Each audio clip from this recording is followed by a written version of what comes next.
Hey guys, I know you all have been waiting for this video. I was actually getting ready to upload it when Judge Donnelly filed a response to the motions that Jennifer BonJean had submitted yesterday. And of course, she is in petty Betty mode, and so I am going to go ahead and read this to you. Basically, she is dismissing the motions without prejudice, and Jennifer is going to have to resubmit the motions, Lord, to fit this lady's requirements. But I'm going to go ahead and read it, and then I'll go ahead and post the video as well, just so you guys know the direction that she is going with her appeal.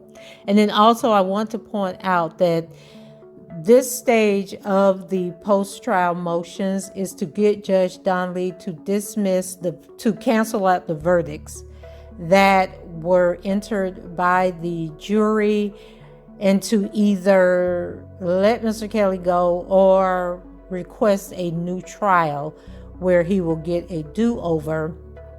If she denies both of those, then it goes to the Second Circuit of Appeal, which is outside of Judge Donnelly's jurisdiction.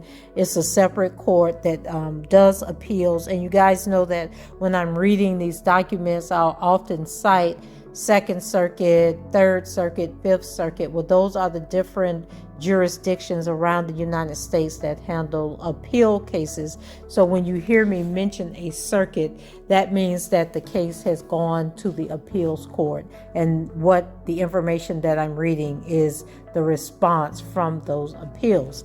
So let's go ahead and jump into what Ms. Donnelly had to say today. It says, order as to Robert Sylvester Kelly. The court has received the defendant's Rule 29 and Rule 33 motions 269 and 270, and the defendant's request for an additional 30 days to supplement his Rule 33 motion 271. The defendant's submissions do not comply with my individual practices and rules in two respects. First, the defendant's Rule 29 motion 269 is 56 pages long, and no application for extra pages was made. Under my individual practices and rules 4C, unless prior permission has been granted, memoranda of law in support of or in opposition to motions are limited to 25 pages, double-spaced. And requests to file memoranda exceeding the page limits must be made in writing 5 days prior to the due date.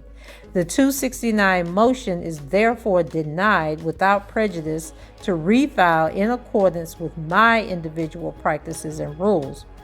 The defendant must refile the motion no later than February 28, 2022.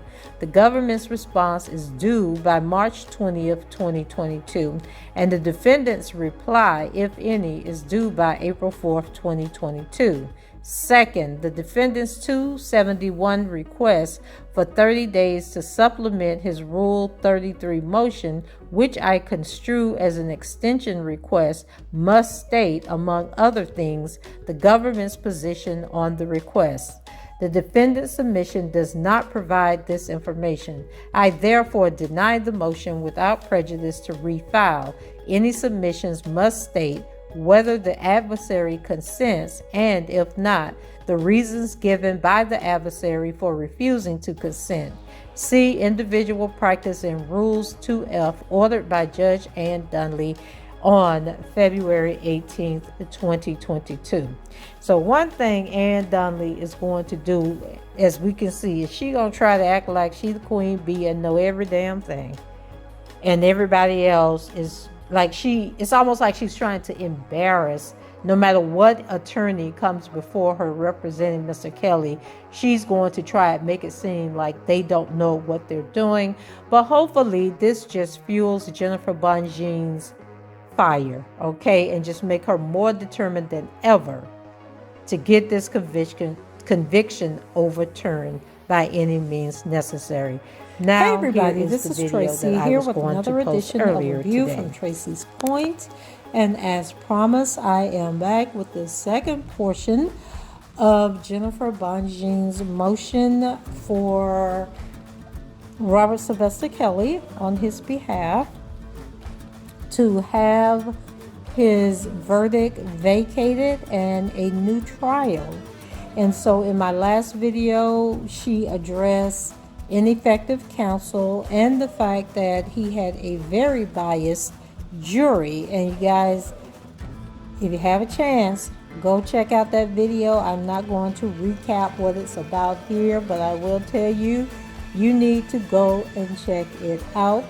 And if you had any doubt about that jury that they chose, all of your doubts will be at ease after you read what Ms. BonJean has revealed to us in that motion.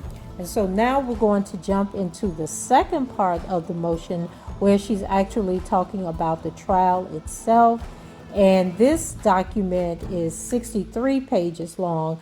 And so I'm not sure if I am going to do the entire 63 pages in this one video, or if I am going to break this up and do it in multiple videos, because the last video was 22 pages and it took an hour for me to present that to you. And so I don't know if I want to be up for 3 more hours, but I'm going to go get as much into this as I can. And for those of you who have not been following this United States Eastern District of New York versus Robert Sylvester Kelly case, I have been covering this case since Surviving Lies came out.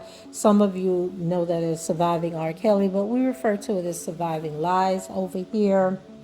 And you can go back and check out my videos that I have done on the trial, on the pre-trial motions, on his arrest, all of that stuff to get caught up to speed. So basically where we are now is Mr. Kelly was found guilty in his Eastern District of New York case, which took place from August to September of 2021.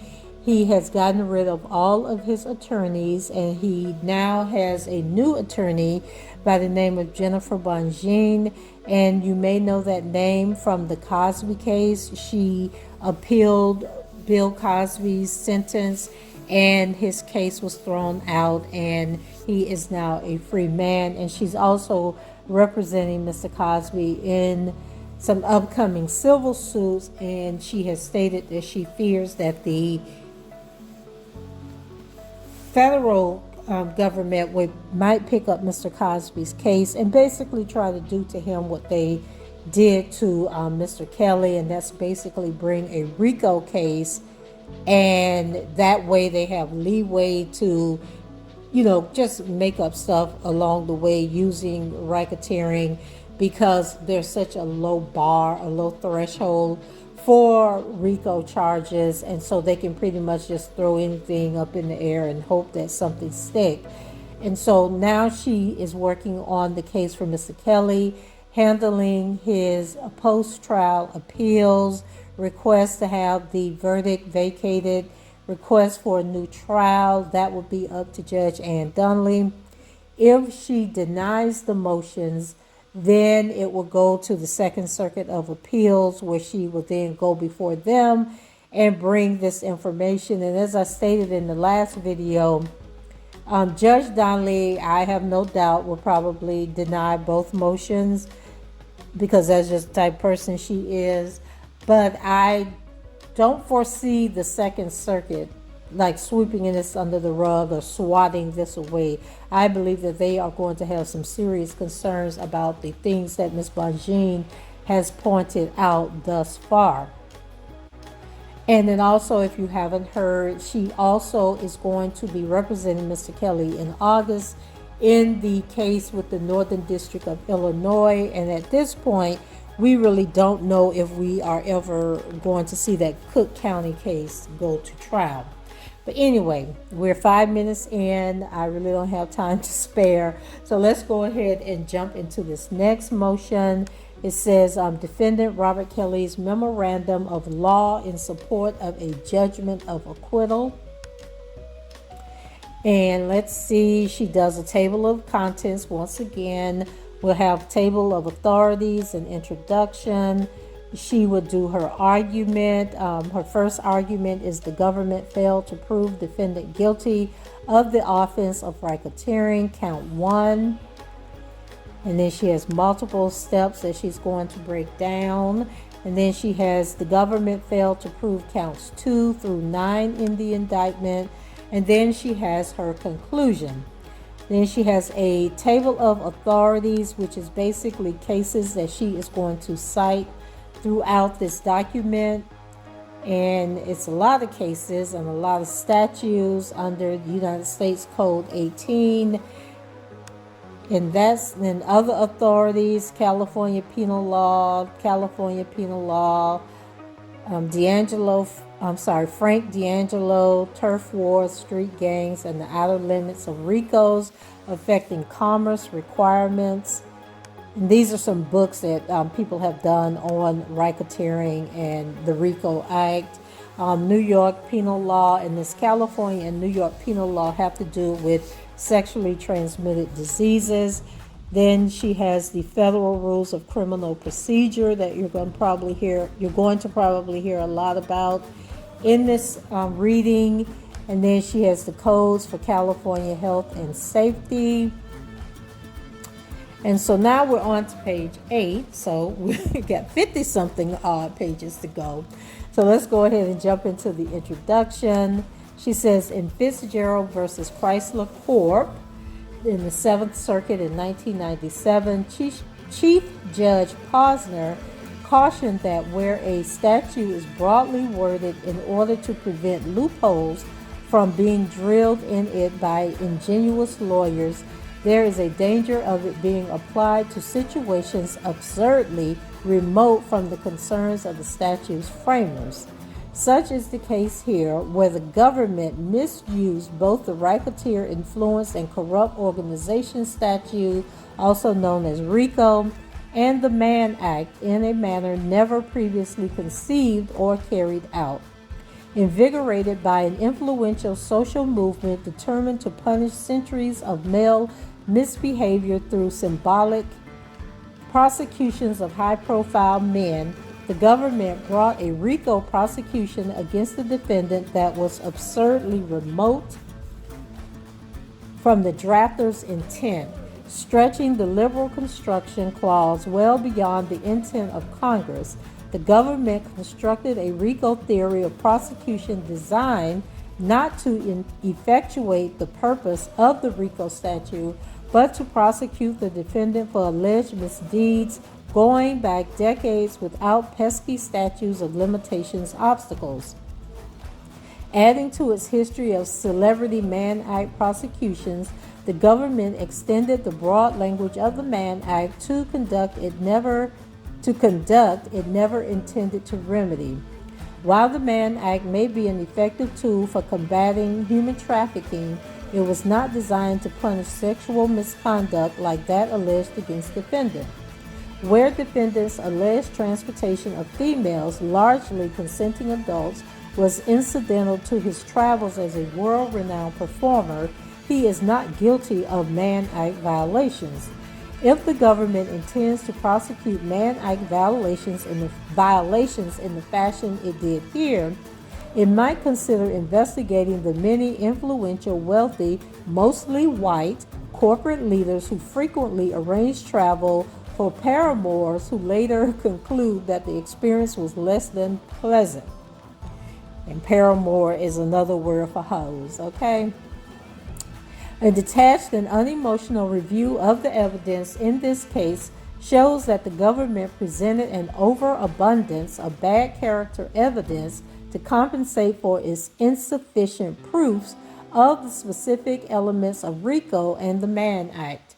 Accordingly, this court must acquit defendant of the verdicts of guilty entered against him. Relevant facts.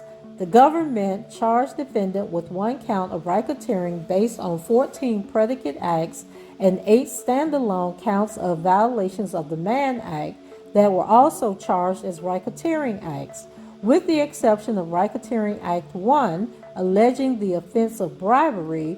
The charged offenses involve conduct alleged by 5 women: Jerhonda, Jane Doe number 4, Jane, aka Azriel Clary, Jane Doe number 5, Stephanie, Jane Doe number 2, Sonia, Jane Doe number 3, and Faith, Jane Doe number 6. The jury returned a verdict convicting defendant of all charged accounts but acquitted him of those of racketeering acts related to Sonia.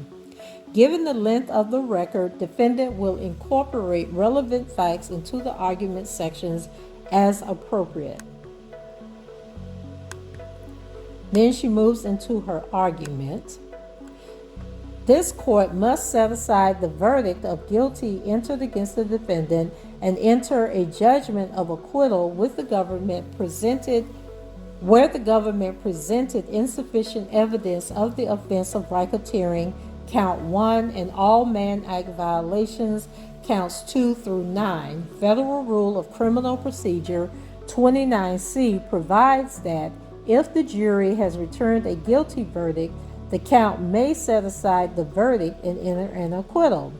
A court can enter a judgment of acquittal on the grounds of insufficient evidence, only if, after viewing the evidence in the light most favorable to the prosecution and drawing all reasonable inferences in the government's favor, it concludes no rational trier of fact could have found the defendant guilty beyond a reasonable doubt.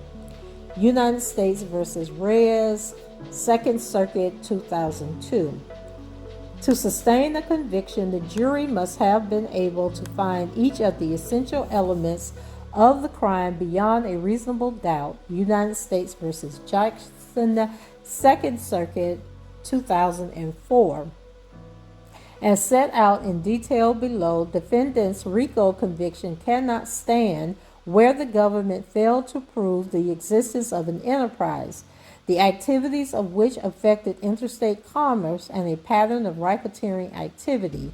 Moreover, insufficient evidence existed to prove each and every element of the charged Mann Act violations by proof beyond a reasonable doubt.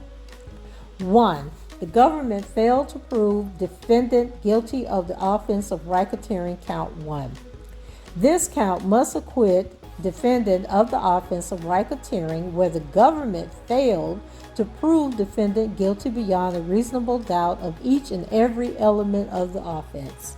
The government effectively swamped the jury with bad character evidence that was guaranteed to produce a guilty verdict, but its proofs on the charged offenses were insufficient as a matter of law. Ignoring the distinctly economic legislative history of the RICO statute, the government brought a RICO prosecution against defendant not to remedy widespread criminal activity of an enterprise, but to punish one man whose alleged crimes could no longer be prosecuted by state and local agencies. The government's belated interest in protecting defendants' alleged victims does not justify application of the RICO statute to alleged private sexual misconduct of the defendant and only the defendant, even if some of that conduct could have been timely prosecuted by local authorities long ago. As a reminder, RICO's primary purpose was to combat organized crime by prosecuting the highly diversified acts of a single organized crime enterprise under a RICO's umbrella.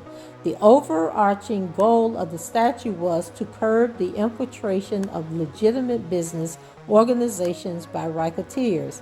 In a statement of finding and purposes accompanying the RICO statute, Congress declared the following.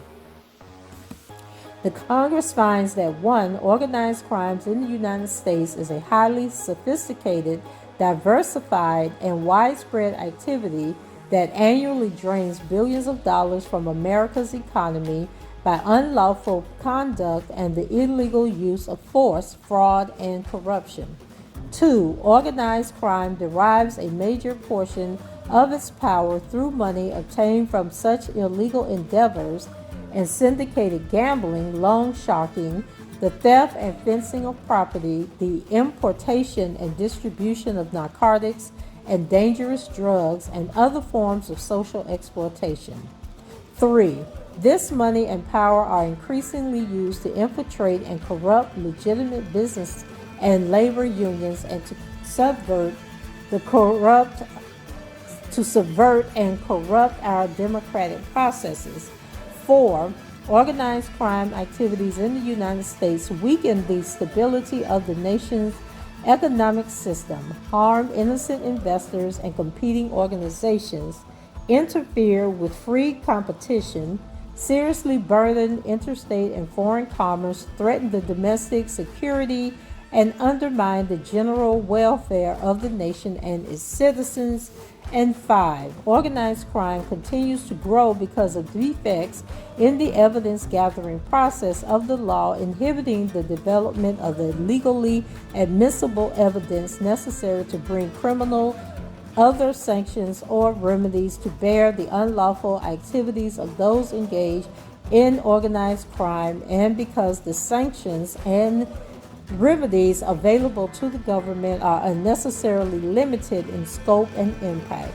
It is the purpose of this act to seek the eradication of organized crime in the United States by strengthening the legal tools in the evidence-gathering process, by establishing new penal prohibitions, and by providing enhanced sections and new remedies to deal with the unlawful activities of those engaged in organized crime. Organized Crime Control Act of 1970, Callahan versus State Mechanical Manufacturing Company, which was heard in the Eastern District of Pennsylvania in 1984. Admittedly, prosecutors have used RICO in a wide variety of circumstances under the statute's liberal construction clause. H.J. Inc. versus Northwestern Bell Telephone, which was a case from 1989. The liberal construction clause notwithstanding, the Supreme Court has acknowledged that the clause is not without limits. Reeves versus Ernst & Young from 1993. As the court held in Reeves, the liberal construction clause was not an invitation to apply RICO to new purposes that Congress never intended. The government clearly exceeded those limits with this prosecution, as evidenced by its failure to prove the charged offense of racketeering. To sustain a conviction for RICO, the government must prove that the defendant, 1, through the commission of 2 or more acts constituting a pattern of racketeering activity, 2, directly or indirectly invested in, maintained an interest in, or participated in an enterprise. 3, the activities of which affected interstate or foreign commerce. United States Code 18, 1962 was Section 1962C. As set out below, the government offered insufficient proof of all elements of the offense of racketeering. A. The government's proof did not establish an enterprise. The government's case was doomed from the start, where it failed to plead and prove an enterprise. An enterprise includes any individual, partnership, corporation, association, or other legal entity, and any union or group of individuals associated in fact, although not a legal entity. And that's United States Code 18, Section 1961, 4. The United States Supreme Court has defined a RICO enterprise as a group of persons associated together for a common purpose of engaging in a course of conduct. United States versus Turkett, 452 Well, I'm not going to read all that. That was the case in 1981. See also Boyle versus United States, which was a case from 2009. An enterprise is demonstrated by evidence of an ongoing organization, formal or informal, and by evidence that the various associates function as a continuing unit. First Capital Asset Management Incorporated versus Satinwood Incorporated, which was a case heard in the Second Circuit in 2004.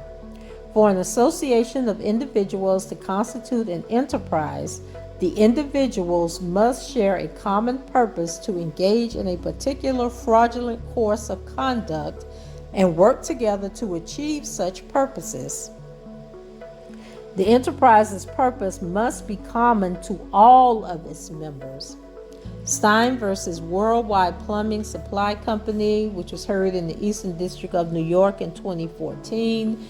See also Crab House of Douglaston versus Newsday from the Eastern District of New York in 2011, citing Satinwood. The enterprise is neither the individual defendant nor the pattern of racketeering activity. Rather, it is an entity separate and apart from the pattern of activity in which it is engaged, and must be alleged and proved separately. However, there must be a nexus between the enterprise and the racketeering activity that is being conducted. United States versus Indelicato from the Second Circuit, 1989. Furthermore, the RICO enterprise must have an ascertainable structure separate and distinct from the pattern of racketeering activities. Turkett 452 U.S. at page 583. Finally, for Section 1962C purposes, the person charged with a RICO violation and the alleged enterprise must be separate and distinct from one another. This requirement flows from the statutory mandate that a person who engaged in a pattern of racketeering activity must be employed by or associated with the enterprise. And that's from Satinwood, Second Circuit in 2014. And then she lists several other cases that also use that theory. An entity cannot simultaneously be the enterprise and the person who conducts its affairs. Permitting that would be tantamount to permitting an entity to associate with itself. And then she names several cases that supported that statement. B, common purpose. In its third superseding indictment, the government alleged that the defendant, his employees, managers, bodyguards, drivers, personal assistants, and runners, and other members of his entourage constituted the enterprise for RICO purposes. According to the government, the purpose of the enterprise was to 1. Promote defendant's music and his brand, 2. Recruit young women and girls to engage in illegal activity with the defendant, and 3. Produce porn, including CP. The government did not allege that the enterprise constituted a legal entity, but rather an association of individuals. And then once again, she's referring to the superseding indictment. And if you haven't been following this case, the superseding indictment is, so when he was arrested in July 2019, there was an indictment. Then a few months later, after they gathered more information and more evidence, they changed the indictment, so that would be a superseding indictment. That was the second one. And then after Azriel Clary flipped on him and told them about all this stuff that was allegedly in this storage that I guess the government had overlooked when they first searched the storage, they then came back with a third indictment against him in March of 2020. So she goes on to say, thus for the government to establish an enterprise here, it was required to prove that defendant, his employees, and entourage came together with the common purpose of recruiting women and girls to engage in this activity and produce porn, not merely the broader purpose of promoting defendant's music or brand. Assuming the defendant's employees and entourage did share a common objective of promoting defendant's music, that objective had no nexus to the underlying racketeering activity. Defendants did not go through all the trouble of becoming, the defendant did not go through all the trouble of becoming a world-famous R&B singer for the purpose of engaging in illegal sexual activity. Even if his job put him in proximity to women, the government cannot run the common purpose requirement by identifying a broad objective of the enterprise unrelated to any fraudulent activity with no nexus to the racketeering activity. The government's evidence of an enterprise was insufficient because it failed to establish that defendants' employees and entourage shared the common purpose of recruiting women to engage in illegal activity, with defendant that included creating porn. Notably, the government does not define illegal sexual activity, but based on the predicate acts charged, the government contends that defendants' employees and entourage shared an objective of ensuring that defendant had his sexual needs met by women, some but not all underage women. While at home and while traveling, was able to control these women to engage in conduct the government deems abusive, was able to videotape his sexual activities with these women, and could expose his sexual partners to herpes. To be clear, the government contends that making sure that defendant's sexual needs were met was the objective of the enterprise, in addition to promoting his music and brand. Conceitedly, the government offered evidence that defendant's various employees carried out some tasks that related to connecting the defendant to women with whom he had a personal, even sexual relationship, or with women whom he was interested in having a sexual relationship.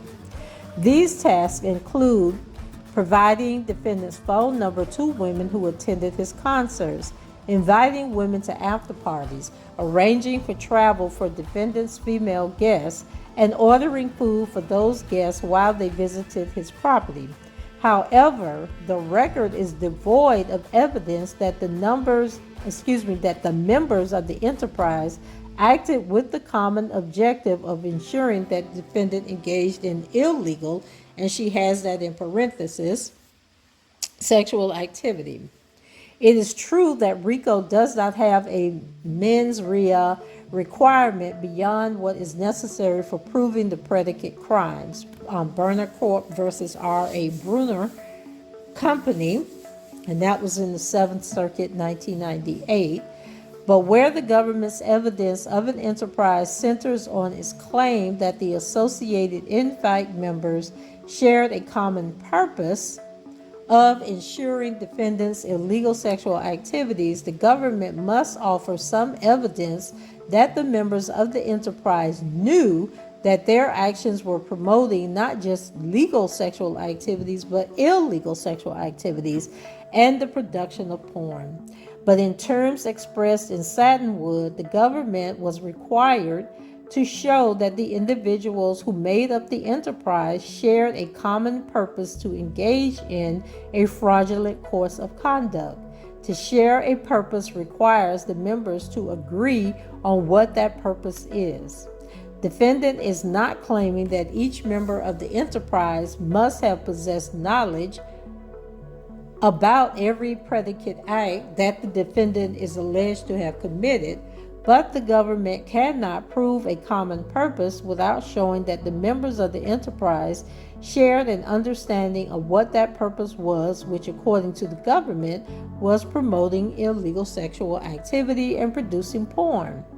Despite its bullying tactics, the government came up short on evidence that all of defendants' employees who made up this vague enterprise were working as a continuing unit to ensure defendant could engage not just in sex but illegal sex.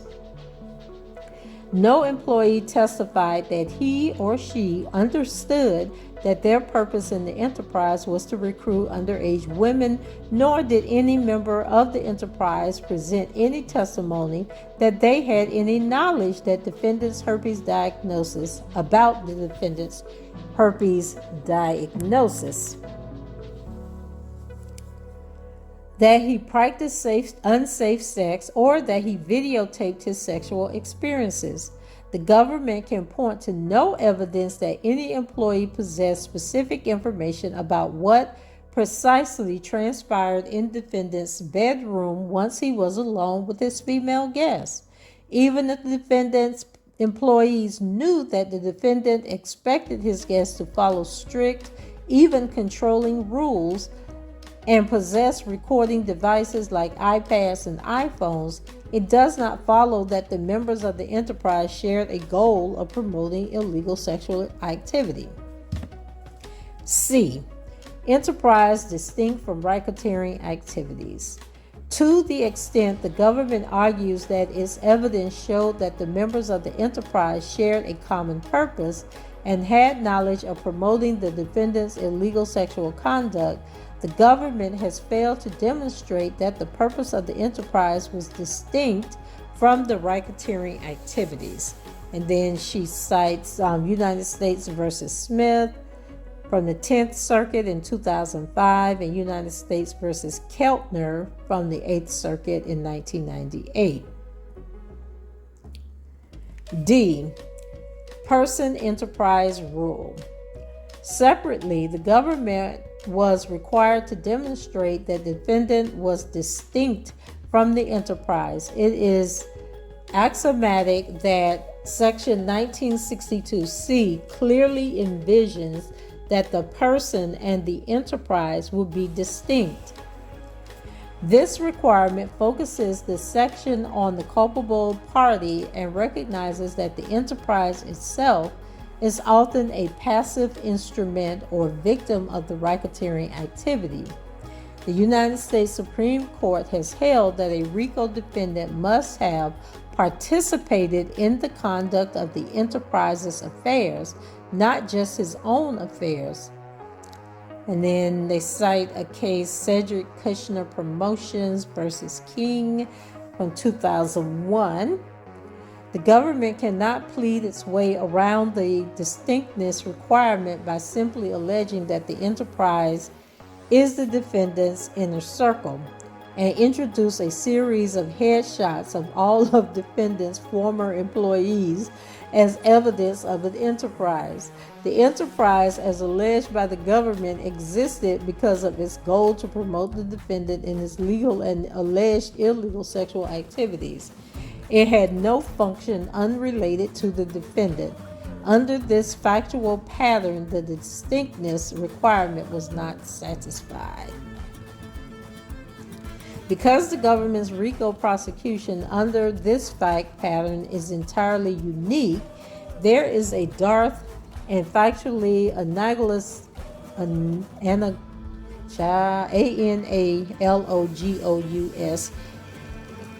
It's getting late. I'm tired. My brain analogous authority on this issue.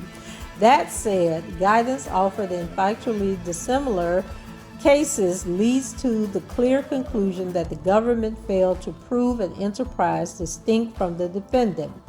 In Riverwood's Supra, the plaintiff, Riverwood's Chapaca Corporation, claimed that through acts of extortion and mail fraud, the defendant, Marine Midland Bank, coerced Riverwoods to restructure loan agreements between Riverwoods and Westchester Federal Savings, later acquired by Marine Midland.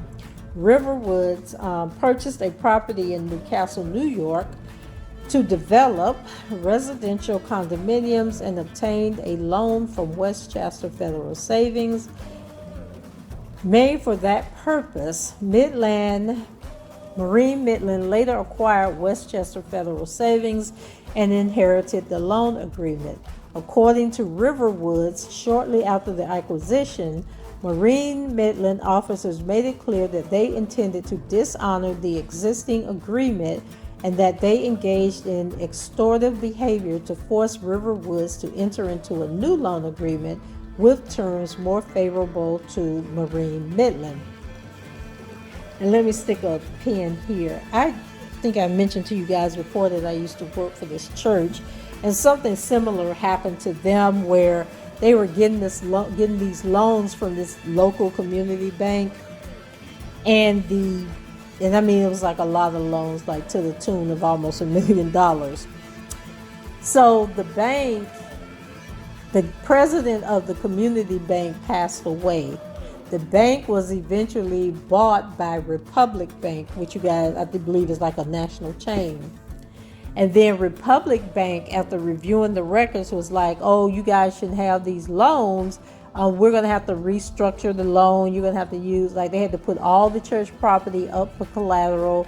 They had to agree to hire a CPA in addition to the CPA already handling the church's finances, and do these certified quarterly reports showing that the church was collecting X amount of dollars in tithes and offerings and had the ability to continue to pay the monthly mortgage.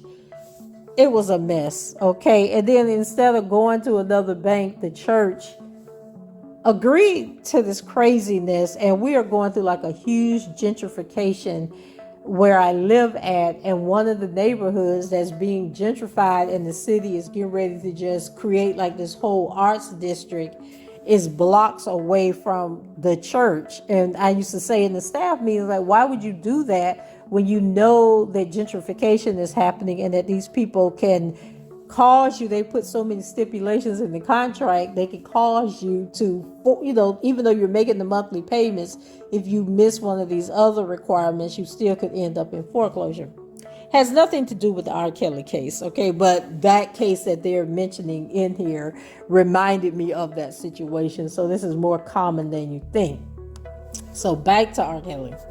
Okay, in his complaint, Riverwoods alleged inter alia that through a pattern of racketeering activity, Marine Midland and two of its loan officers participated in the affairs of an association, in fact, enterprise known as the Restructuring Group, in violation of United States Code 18, Section 1962C. The Second Circuit reiterated that under the plain language of the statute, the RICO person must conduct the affairs of the RICO enterprise through a pattern of racketeering, and that the person and the enterprise referred to must be distinct. The court emphasized that a corporate entity may not be both the RICO person and the RICO enterprise, acknowledging that the distinctness requirement could be satisfied where there is partial overlap between the RICO person and the RICO enterprise, and that a defendant may be a RICO person and one of a number of members of the RICO enterprise. Okay, I hope y'all understood that. Let's go back and read that again, make sure I understand what they're saying. Okay, the court emphasized that a corporate entity must not be both the RICO person and the RICO enterprise. Okay, so if R. Kelly's company is the corporate entity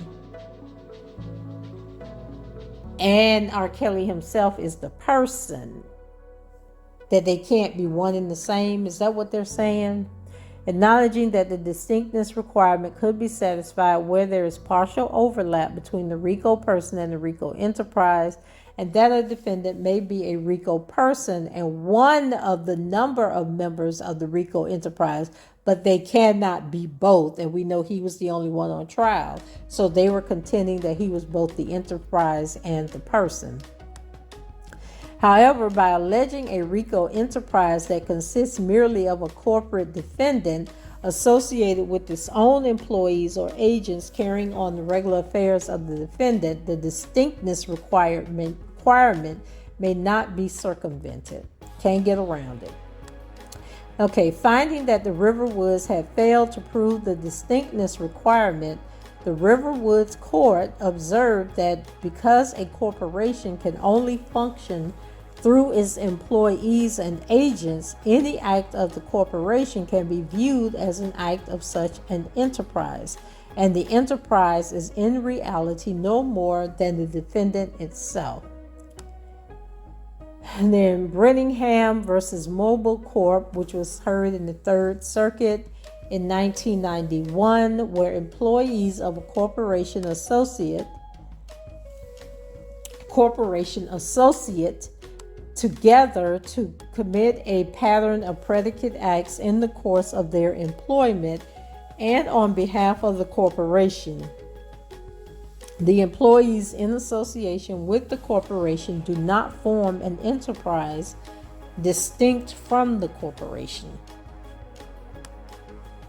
The Riverwoods court scoffed at the notion that the plaintiff seriously contended that the actions of the restructuring group were anything other than the activities of Marine Midland employees carrying out the business of that bank. The court reasoned both the allegations in the complaint and the proof of a trial showed that the individual members of the restructuring group were employed by Marine Midland at the relevant times. Those employees were acting within the scope of their authority as officers of Marine Midland, and all of the actions taken by the restructuring group, such as negotiating and executing the restructured loan and exacting personal guarantees from Shapiro, were undertaken on behalf of Marine Midland and were directly related to the bank's business. The Second Circuit reached a similar conclusion in Discon Inc. versus the New York NYNEX Corp., which was heard in the Second Circuit in 1996. There, Discon Incorporated was a New York corporation whose primary business was to provide removal services to telephone companies. Discon argued that the defendant, NYNEX, a holding company that controls subsidiaries of ME Company and New York Tel, collectively the New York Next defendants, conspired with AT&T Technologies to eliminate Discon from the market removal services by defrauding the public. Okay, so she goes on talking about that case, which I guess is setting the stage for what she's going to say about R. Kelly, but it goes on. Applying the rules of the foregoing cases, the government failed to prove an enterprise distinct from the defendant. Okay, let's move back up here instead of skipping because we're bored with it. Let's go back up here. Okay, Discon sued the New York NEX defendants for civil RICO, alleging that the NYNEX group, which consisted of NYNEX, MECO, and NYTEL, were three separate corporate persons that conducted the affairs of the NYNEX group enterprise through a number of illegal predicate acts.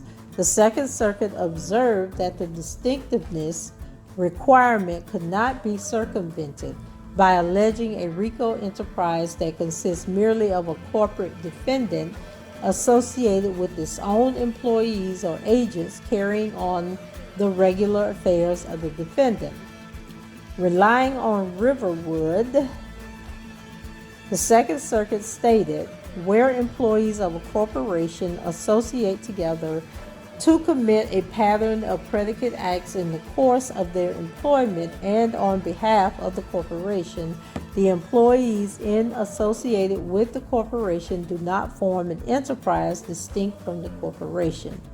The court observed that, like the defendants in Riverwoods, NYNEX, MECO, and NYTEL operated within a unified corporate structure, and even though they were legally separate entities, the relationship between NYNEX and MECO and NYTEL was not substantially different from that between the loan officers in Riverwoods in comparison to the bank. In both cases, the individual defendants were acting within the scope of a single, I think that's what she meant, corporate structure, guided by a single corporate consciousness.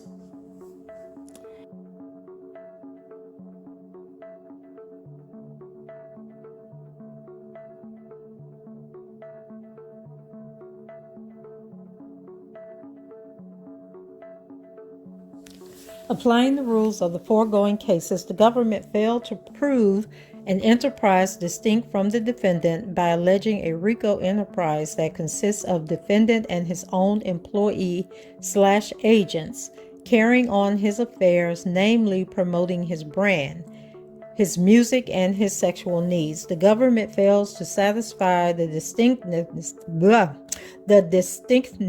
requirement. Put differently, because the government alleged that defendants' employees associated together for no purpose other than to carry out defendant's needs, including his illegal activity, the employee did not form an enterprise distinct from defendant. Defendant and the alleged enterprise were one and the same. E.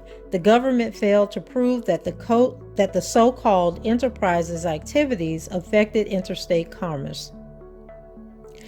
To sustain a conviction for racketeering, the government must offer proof beyond a reasonable doubt that the alleged racketeering activity affected interstate commerce, and that's from United States Code 18, Section 1962 A through C, and then Section C declares that it is illegal for any person employed by or associated with any enterprise engaged in or the activities of which affect interstate or foreign commerce to conduct or participate directly or indirectly in the conduct of such enterprises' affairs through a pattern of racketeering activity.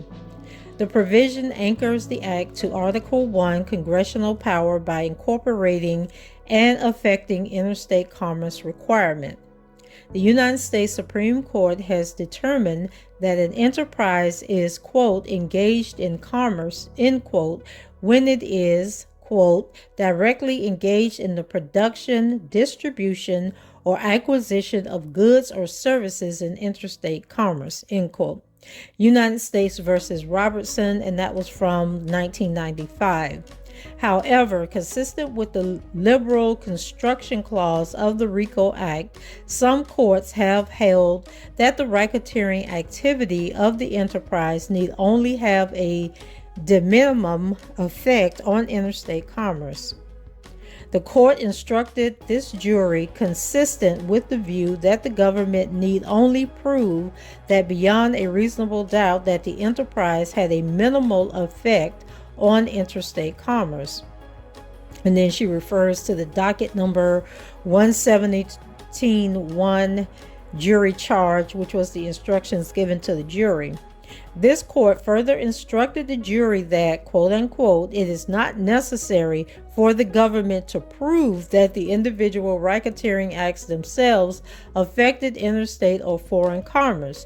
Rather, it is the enterprise and its activities considered in their entirety that must be shown to have had that effect. No source was provided for this specific statement of law. So I guess she said they making up the law as they go along. Pretty much what we said also.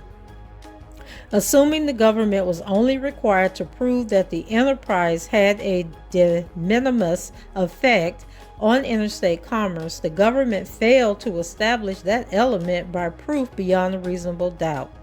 Because the evidence of the enterprise in this case hinges on the specific activity of promoting defendants' illegal sexual activity Rather than promoting his music, the government was required to prove that those racketeering acts affected interstate commerce. Courts have held that to satisfy RICO, only the enterprise and not the predicate acts themselves must affect interstate commerce. However, that is only where there is a nexus between the objective of the enterprise and the charged racketeering activities. While the government may and did argue that defendant's activities centered around promoting and performing his music affected interstate commerce, the charged racketeering acts are untethered to those activities. The government cannot end-run the affecting commerce requirement by claiming an economic purpose of the enterprise that has no connection to the charged racketeering activities. Okay, that makes sense. So basically what she's saying is that they're saying that they committed this racketeering acts, the things that they wanted him to do, getting the girls, whatever, are not connected to the fact that he had a legitimate music career, that they can't connect those two. Okay, so the government's ability to prove an enterprise turns on its claim that the purpose of the enterprise was to promote defendant's illegal sexual activities and create porn, albeit for his own personal use, not for the use of the entire enterprise, but just for himself. Thus, the government does have to prove that those activities affected interstate commerce. Defendant alleged conduct of engaging in sexual activities with young women under the age of 18, exposing adult women to herpes, and or videotaping his sexual activities with individuals under the age of 18 cannot be said to have any impact on interstate commerce, because he wasn't selling it, he was keeping it to himself, he wasn't making money off of it. Okay, so indeed the de minimis effect approach here amounts to an unconstitutional extension of Congress's commerce power and is contrary to RICO's distinctly economic legislative history. It is beyond debate that the legislative history and the congressional findings accompanying the act reflect Congress's prevailing concern with the negative economic impacts of criminal infiltration into legitimate businesses. Some scholars have argued that eradicating criminal infiltration of legitimate business activities was the act's only purpose. Gerald E. Lynch, RICO, The Crime of Being a Criminal, and I think that's a book that, or a column that was written in 1987. Additionally, the Supreme Court in Turkey sanctioned the application of RICO to non-infiltrations when it held that a RICO enterprise may be a wholly illegitimate organization. Scholars have observed that Turkey marked an expansion of RICO prosecutions. Frank D'Angelo note, turf wars, street gangs, and the other limits of RICO's affecting commerce requirement, and that was something that was written in March of 2008. And she quotes D'Angelo in whatever that publication is as stating, the first wave of expansion extended RICO in the areas of government and corporate corruption. During the 1980s, federal prosecutors used RICO to prosecute corrupt corporate officers, state officials, and judges. A second wave saw prosecutors use RICO to prosecute violent gangs. Until the late 1980s, murder was rarely prosecuted in federal court. But since then, federal prosecutors have used RICO to bring down murderous motorcycle gangs, white supremacist groups, and ethnic street gangs.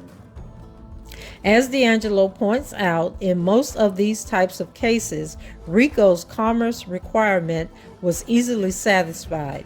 In all of those scenarios, an economic motive was driving the racketeering activities. In contrast, here the alleged enterprise in this case had the objective of ensuring that defendant's sexual desires were satisfied. There was no economic motive driving these activities.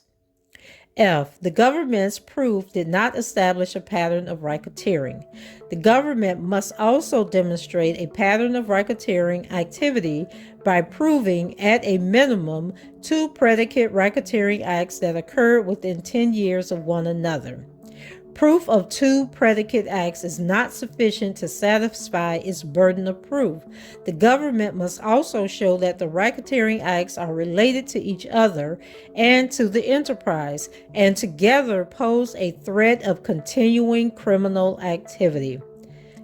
Predicate acts must bear a relationship to each other that manifests the continuity required to prove a pattern. And then there's a note at the bottom of this page. It says, this court observed in Rich that the Supreme Court has instructed courts to interpret the pattern element the same way in civil and criminal cases. And then it says, RICO is inapplicable to perpetrators of isolated or sporadic criminal acts. Criminal conduct only forms a pattern if it embraces criminal acts that are related. Okay. Focusing on the relatedness requirement, the predicate crimes must be related both to each other, term horizontal relatedness, and to the enterprise as a whole, termed vertical relatedness. See also United States versus Dayton or Daytonay, which was heard in the Second Circuit, 2005. Horizontal relatedness can be shown through predicate acts that have the same or similar purpose, results, participants, victims, or methods of commission, or otherwise are interrelated by distinguishing characteristics and are not isolated events. HJ Incorporated. And then she says also see in Delicado, relatedness shown by temporal proximity or common goals or similarity of methods or repetitions. Where the enterprise in question is not primarily in the business of racketeering activity, predicate acts must be related to each other in kind for a RICO case to proceed. Vertical relatedness requires that only that the defendant was enabled to commit the offense solely because of his position in the enterprise, of his involvement in or control over the enterprise's affairs or business, or because the offense related to the activities of the enterprise. United States versus Burden. And that was in the Second, I am so tie-tongued tonight, Second Circuit of a case that happened in 2010. Let me gather myself here for a second. Okay. With regard to the continuity requirement, the government must present evidence regarding the timing and temporal scope of the alleged racketeering acts to demonstrate either close or open-ended continuity. Criminal activity that occurred over a long period of time in the past has close-ended continuity, regardless of whether it may extend not the future. Close-ended continuity is primarily a temporal concept that requires that the predicate crimes extend over a substantial period of time. Excuse me. In contrast, criminal activity that by its nature projects into the future with a threat of repetition possesses open-ended continuity, and that can be established in several ways. Some crimes may be by their very nature a future threat. When the business of an enterprise is primarily unlawful, the continuity of the enterprise itself projects criminal activity into the future. Similarly, criminal activity is continuous when the predicate acts were the regular way of operating that business, even if the business itself is a primary lawful business. The government failed to demonstrate a pattern of racketeering activity because it offered insufficient evidence of most of the predicate acts and the charged acts lacked sufficient relatedness and continuity. 1. Racketeering Act 1, bribery. The government failed to prove Racketeering Act 1 where insufficient evidence existed to prove that defendant caused Demetrius Smith to pay a public aid employee $500 to secure identification for Jane Doe number 1, who we also know as Aaliyah.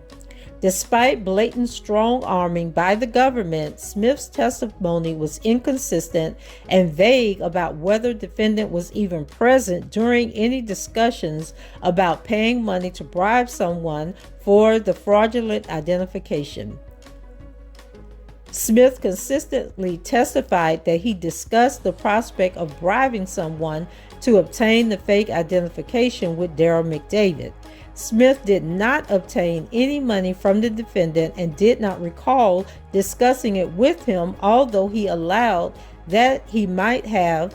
Whenever Smith failed to testify precisely as the government wanted, he was refreshed with his prior statements, not because he needed refreshing, but as a clear reminder that if he contradicted himself, he would be charged as a co-conspirator.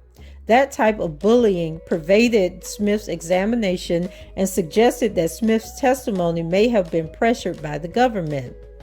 After the subject matter had been discussed numerous times throughout Smith's testimony, the AUSA asked the following question on redirect. Question: when you spoke to the group as you testified on direct examination, when you spoke to the group about acquiring a state ID from the welfare office, Aaliyah, for money, the defendant was there, right? Answer: I'm pretty sure. I think so, but I'm not. I'm just not positive. Even if I said it before, I'm just not positive. I just don't see that in my head right now. Not satisfied with that answer, the AUSA asked Smith again whether defendant was present when there was any discussion about a bribery. Despite his clear concern of facing legal repercussions for his testimony, Smith declared, I don't remember if Robert was there. If I said he was there before, I'm not changing that story to change the story. I'm just going back and I'm just trying. I don't see it in my head. Robert next to me. No rational juror could conclude that this less than convincing testimony provided proof beyond a reasonable doubt that defendant caused Smith to tender money to the public aid office. Even if the evidence showed that the defendant turned to Smith for assistance in facilitating his marriage to Aaliyah, the offense of bribery requires proof that defendant at least knew of Smith's intent to bribe a public official and facilitated in the bribery in some way. The record is devoid of evidence that defendant knew how Smith obtained the identification or facilitated Smith in obtaining the identification. As far as defendant knew, Smith obtained the identification from a friend who worked in the public aid office, without Smith's unequivocal testimony that defendant was part of the planning process or obtaining the fraudulent identification. The evidence was insufficient to sustain the bribery offense. Furthermore, Racketeering Act 1, bribery lacks both vertical and horizontal relatedness. It was an isolated offense having no connection to the other charged acts or for its purpose of the enterprise itself. Indeed, as discussed, the record simply fails to show that in 1994 any enterprise existed that had a common purpose of facilitating defendant's sexual desire for minors. Smith testified at length that he had no idea that defendant was involved in any type of sexual relationship with Aaliyah or any other young woman. Smith was certainly part of defendant's close circle of confidants, but the mere identification of a group of people who worked for the defendant does not an enterprise make. Smith did not testify about any other conduct in which he engaged to advance the alleged purpose of the enterprise.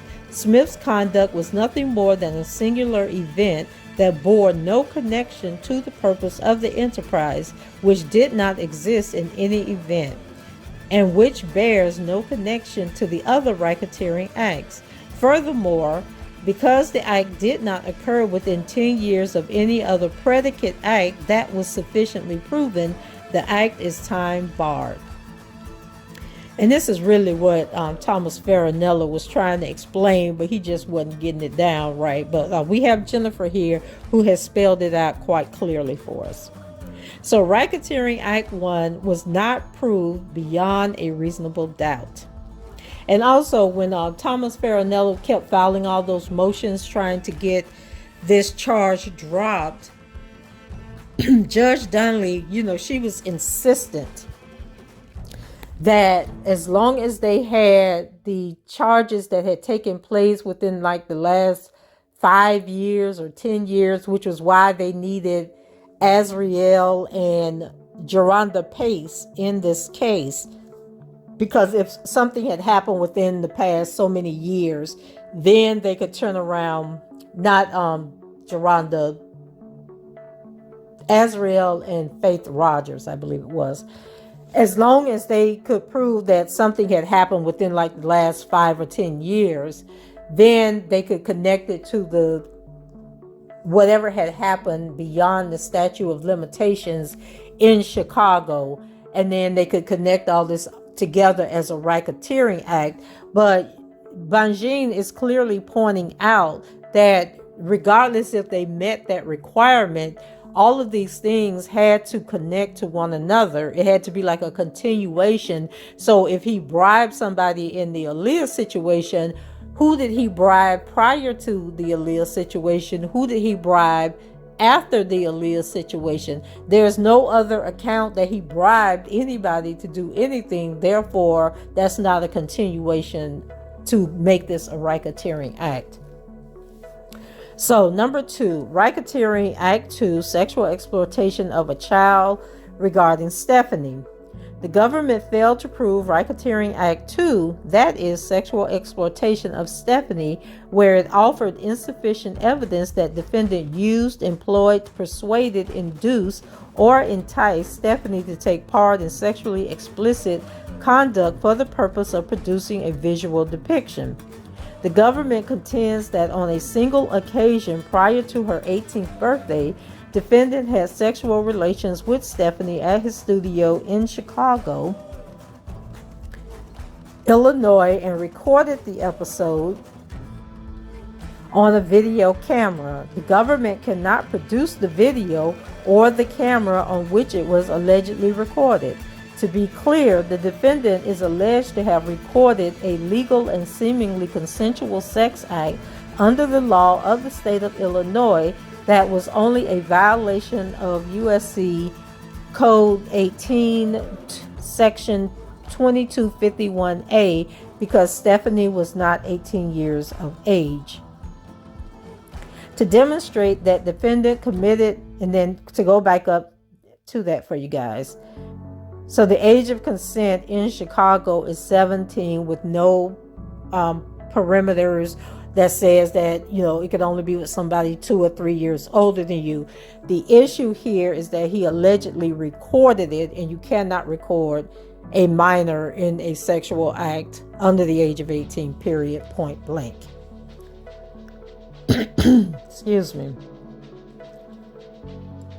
Okay, to demonstrate that defendant committed sexual exploitation of a child pursuant to United States Code 18, Section 2251A, it is not enough for Stephanie to simply allege that defendant recorded sexually explicit conduct. Stephanie offered no testimony that proved that the defendant used, persuaded, induced, enticed, or coerced her into sexually explicit conduct. Stephanie had an ongoing sexual relationship with defendant before the video recording incident and after the video recorded incident. Although she described those sexual experiences in hindsight as humiliating, it does not follow that defendant did anything to persuade, induce, entice, or coerce her into the sexual activity that was recorded. In fact, Stephanie admits that defendant called her on the phone and told her that he was picking her up and that he wanted to make a video of us making sex and that he would be there shortly. And that was a quote from her testimony. To which Stephanie responded, okay. Although Stephanie clearly regrets this decision, her own testimony shows that defendant did not, I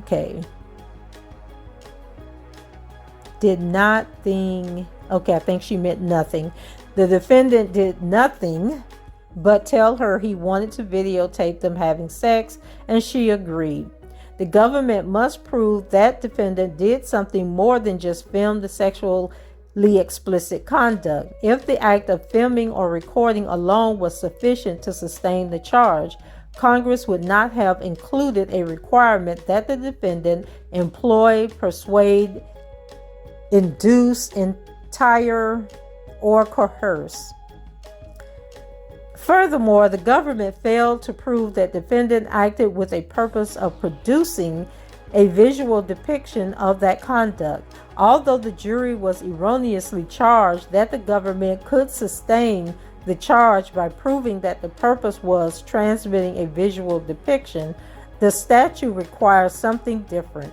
Indeed, producing is defined by the statute as producing, directing, manufacturing, issuing, publishing, or advertising. United States Code 18, Section 2256, 3. While the statute also prohibits the transmission of live visual depictions, defendant was not charged with transmitting a live visual depiction, and there is no evidence that he did.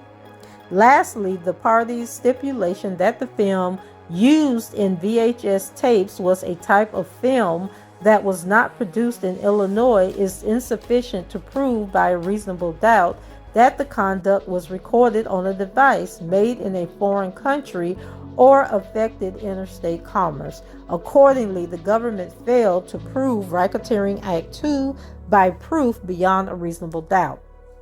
Let me go back and read that. Lastly, the parties' stipulation that the film used in VHS tapes was a type of film that was not produced. Okay, so they're saying that because the tape, because the manufacturer who produced the tape, created the tape, made the tape, is not produced in Illinois is insufficient. Okay, so they tried to say, y'all, I'm just trying to get some clarity here because, okay, so basically, if I buy a chair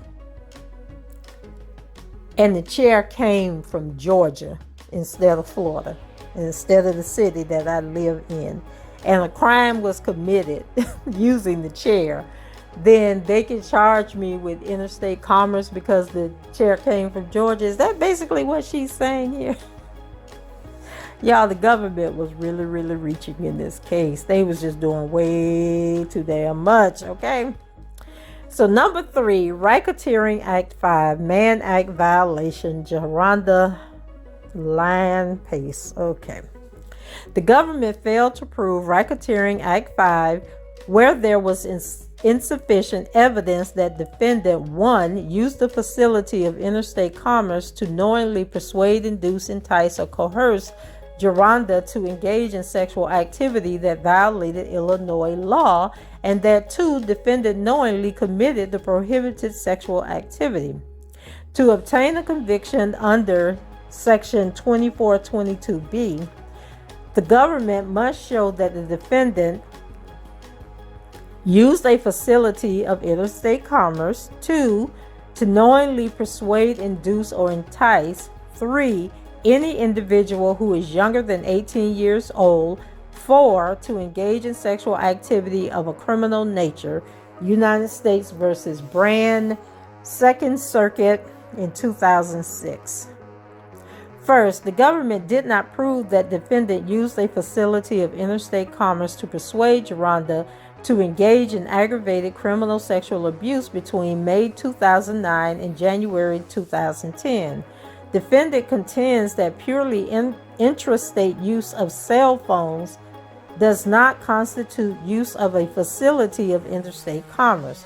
United States versus Lopez from 1995, Gonzalez versus Rech from 2005. There are limits on Congress's power to create federal criminal prohibitions on traditionally state-regulated spheres of non-economic activity.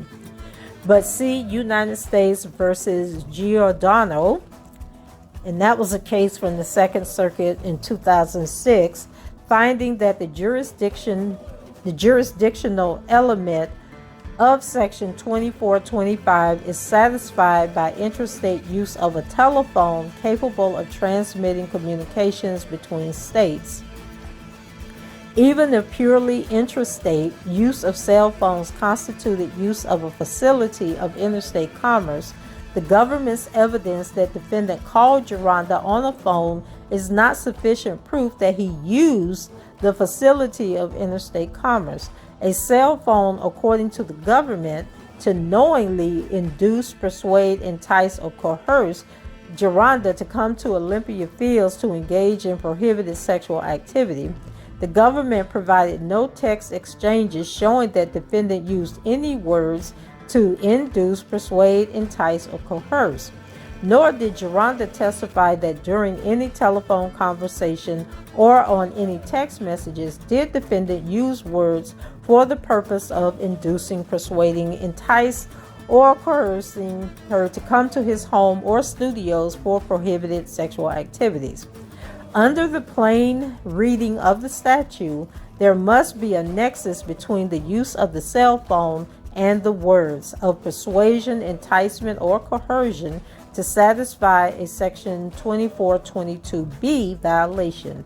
For example, if defendant called Jerhonda and invited her to a party at his home, and then once there he coerced her into prohibited sexual activity, that does not constitute a Mann Act violation pursuant to Section 2422B.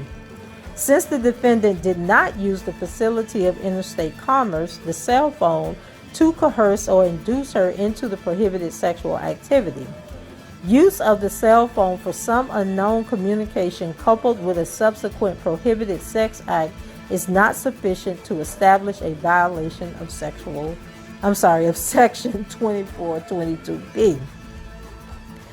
Oh, Lord, this is just crazy. Lastly, if the defendant really believed that Jerhonda was 17 when they engaged in sexual activity and that belief was reasonable, then he would not be guilty of aggravated criminal sexual abuse. Taking the evidence in the light most favorable to the prosecution, no reasonable juror could conclude that defendant knew that Jerhonda was 16 years old when they allegedly engaged in sexual activity between May 2009 and January 2010. Jerhonda turned 17 years old in April of 2010. Government's Exhibit 70, which depicts a photo of Jerhonda, would fail to put any reasonable person on notice that she was 16 years old rather than 17 years old. The record reflects that Jerhonda habitually lied about her age. When she was 15 years old, she befriended a 23-year-old woman with whom she would attend defendant's Illinois State Court appearances in 2008. To gain access to those court appearances, Jerhonda had to demonstrate that she was 18 years of age, presumably by showing an identification. After using her older connections to get invited to a party at defendant's home in Olympia Fields, she sought out the defendant and falsely told him that she was 19 years old. To be clear, there is no evidence that defendant sought out Jerhonda. Let's repeat that. To be clear, there is no evidence that defendant sought out Jerhonda. Jerhonda impulsively claims that after going through all the trouble of lying about her age to get close to defendant and past his security team, she decided to disclose her true age of 16 immediately after their first sexual encounter. Jerhonda claims that defendant was indifferent to her age and continued to engage in sexual relations with her until January 2010.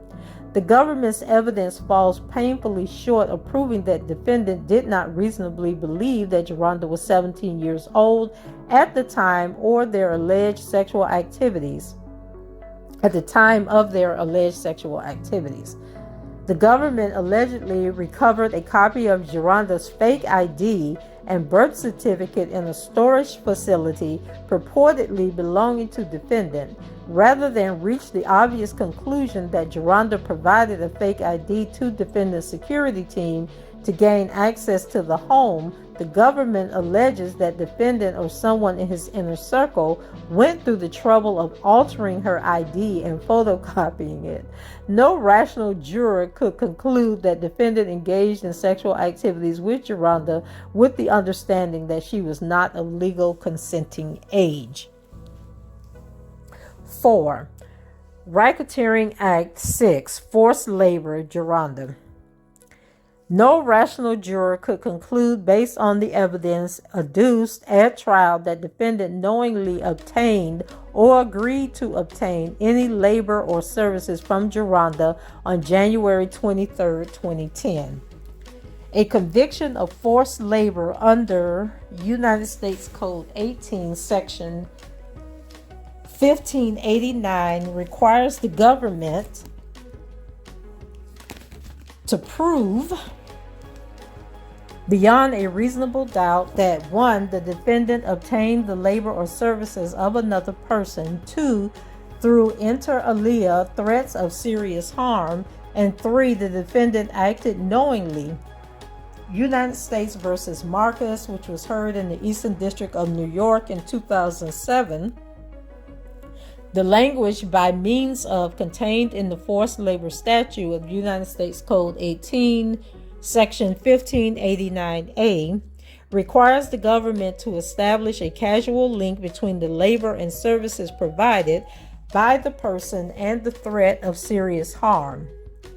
Serious harm for purposes of Section 1589A2 is defined as any harm, physical or non-physical, including psychological, financial, or reputational harm, that is sufficiently serious under all the surrounding circumstances to compel a reasonable person of the same background and in the same circumstances to perform or to continue to performing labor or service in order to avoid incurring that harm.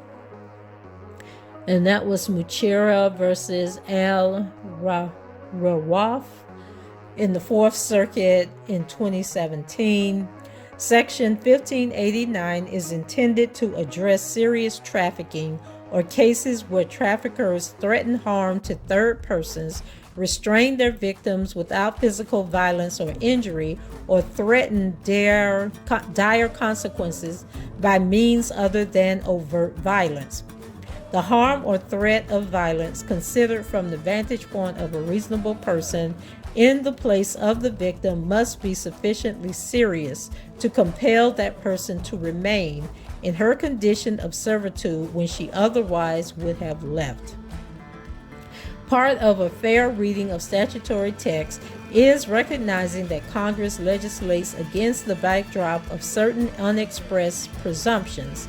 United States versus Taviav in the Sixth Circuit in 2014, Section 1589, the forced labor statute was passed to implement the 13th Amendment's prohibition against slavery or involuntary servitude.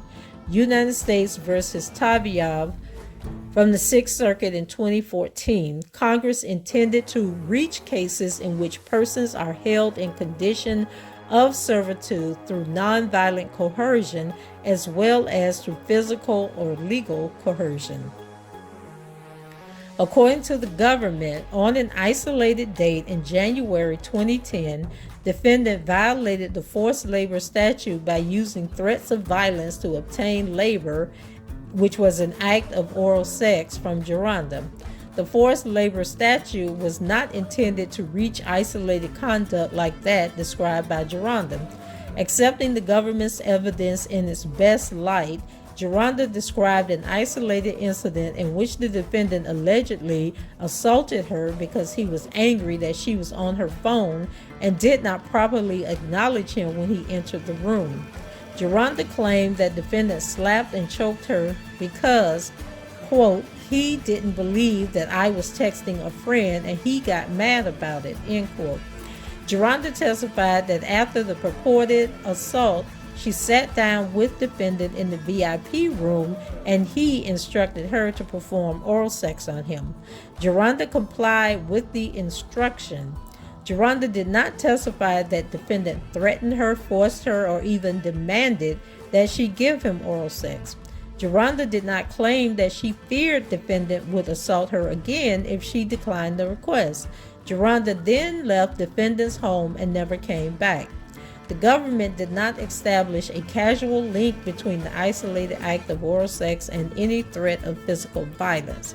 Any physical violence that occurred during that episode in January 2010 preceded Jerhonda providing oral sex to defendant. Jerhonda's testimony simply does not lead to the reasonable inference that she gave defendant oral sex because she feared physical violence. Jerhonda did not claim that defendant used any words suggesting she would offer and she would suffer. Wait, hold on, guys.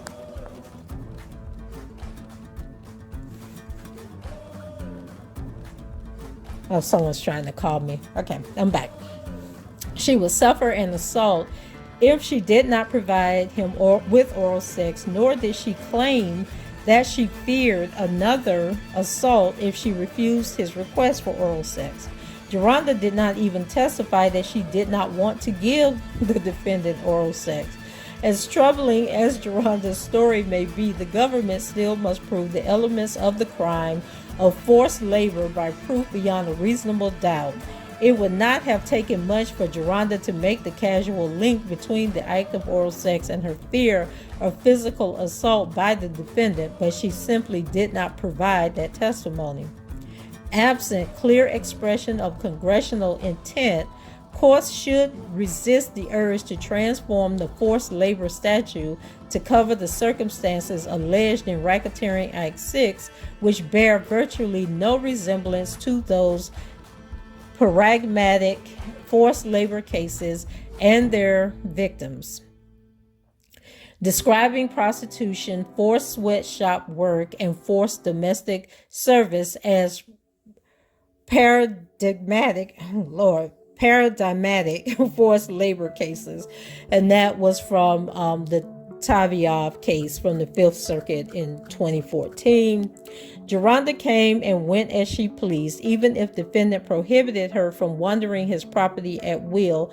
Defendant did not force Jerhonda into a condition of servitude through threats of physical force, and an isolated example of oral sex with an alleged abusive act is not forced labor. Number 5, Racketeering Act 7, sexual exploitation of a child, Jerhonda. The government failed to prove Racketeering Act 7, that is, sexual exploitation of Jerhonda. According to Jerhonda, during her 6-month sexual relationship with the defendant, he recorded her with a Canon video camera on an iPhone.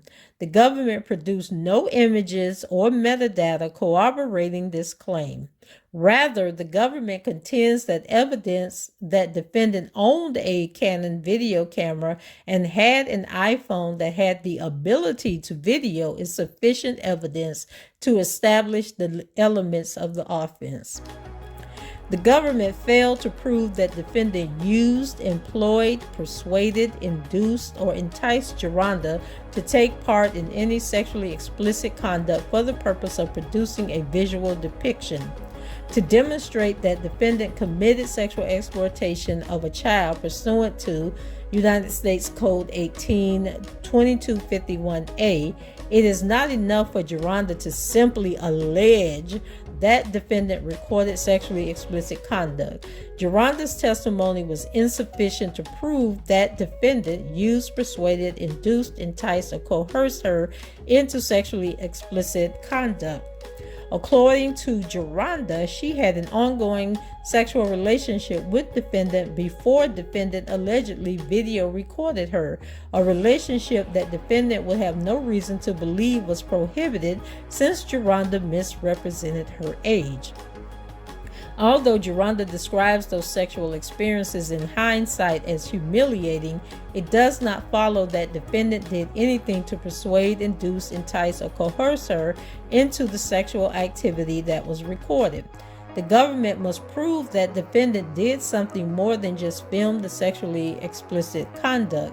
If the act of filming or recording alone was sufficient to sustain the charge, Congress would not have included a requirement that the defendant employ, persuade, induce, entire, or coerce. And I think she means entice. They keep writing entire, but I think like they have indue, but I think that's supposed to be induce. And then where they have entire, I think that was supposed to be entice or coerce. Furthermore, the government failed to prove that defendant acted with a purpose of producing a visual depiction of that conduct. Although the jury was erroneously charged that the government could sustain the charge by proving that the purpose was transmitting a visual depiction, the statute requires something different. Indeed, producing is defined by the statute as producing, directing, manufacturing, issuing, publishing, or advertising. And that's from United States Code 18, Section 2256(3).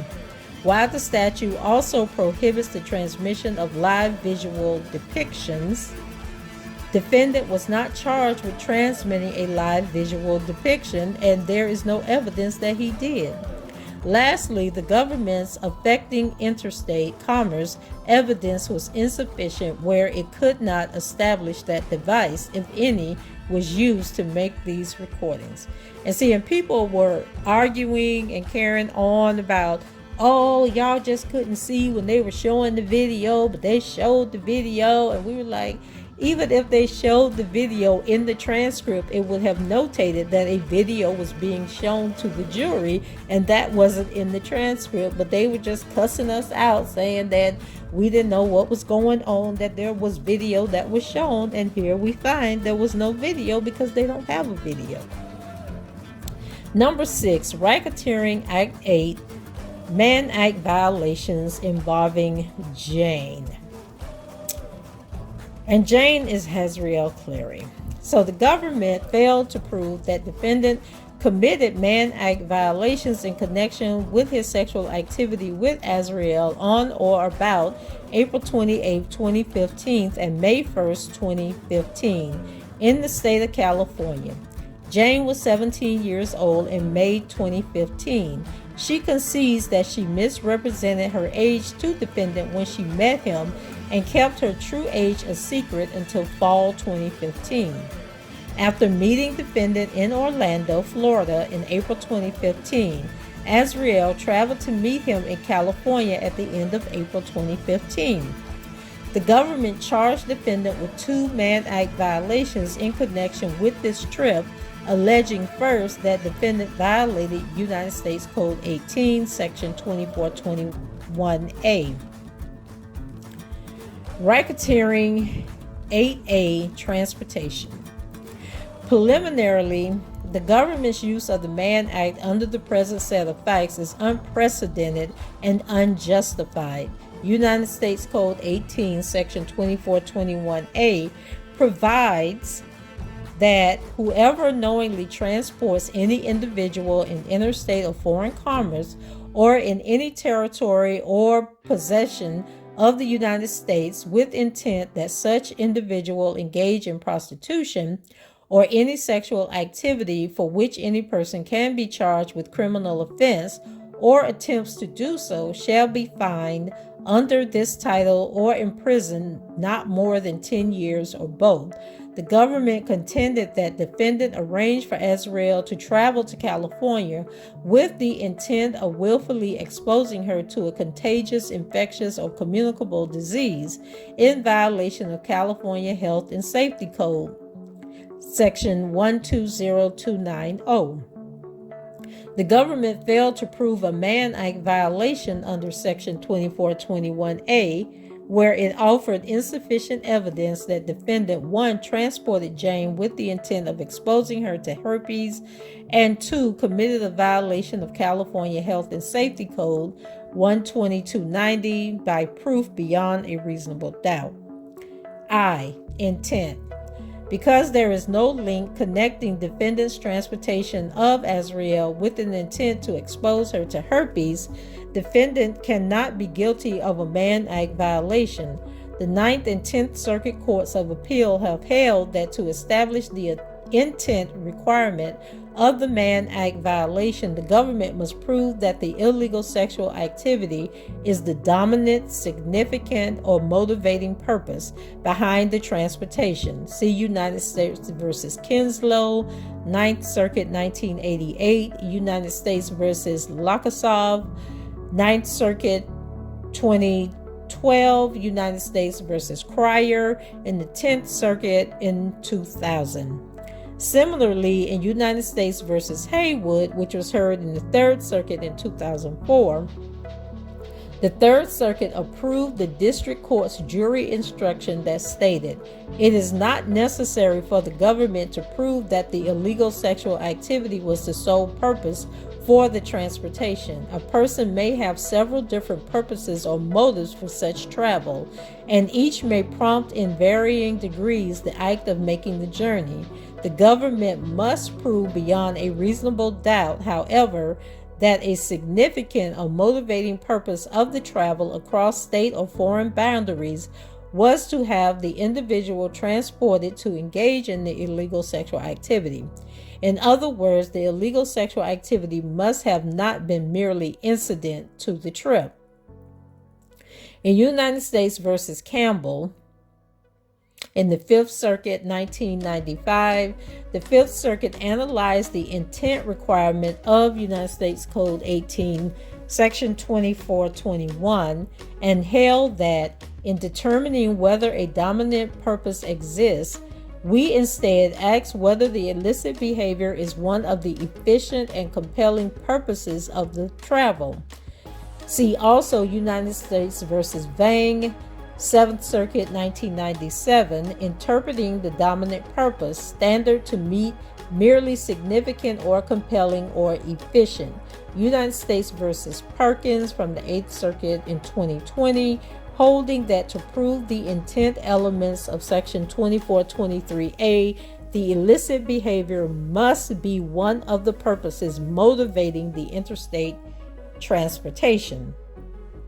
The 2nd Circuit does not seem to have answered the intent question, but whether this court applies a true dominant purpose standard or merely a significant or motivating purpose standard, the result is the same. The defendant's alleged violation of a California health law prohibiting him from exposing a partner to herpes was incidental to the trip.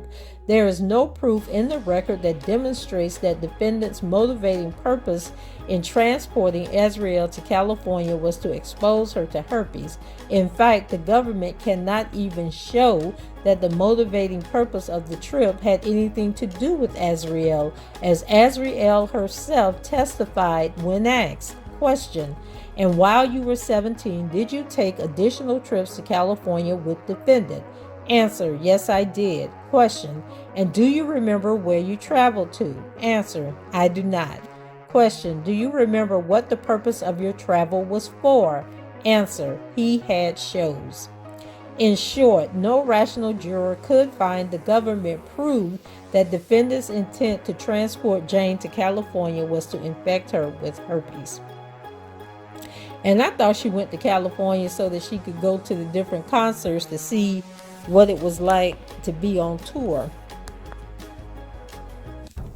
That was my understanding of what it was all about. Anyway, 2, violation of California Health Safety Code, Section 12290. Second, the government did not prove beyond a reasonable doubt that defendant committed a violation of the California Health and Safety Code.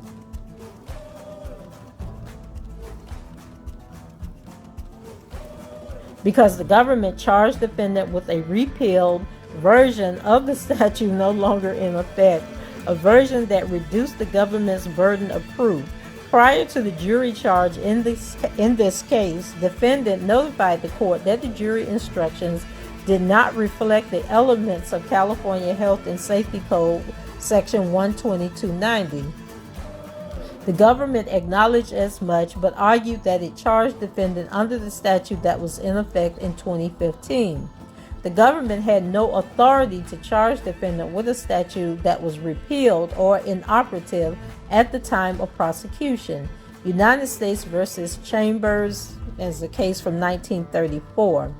In case a statute is repealed or rendered inoperable or inoperative, no further proceedings can be had to enforce it in pending prosecutions unless competent authority has kept the statute alive for that purpose.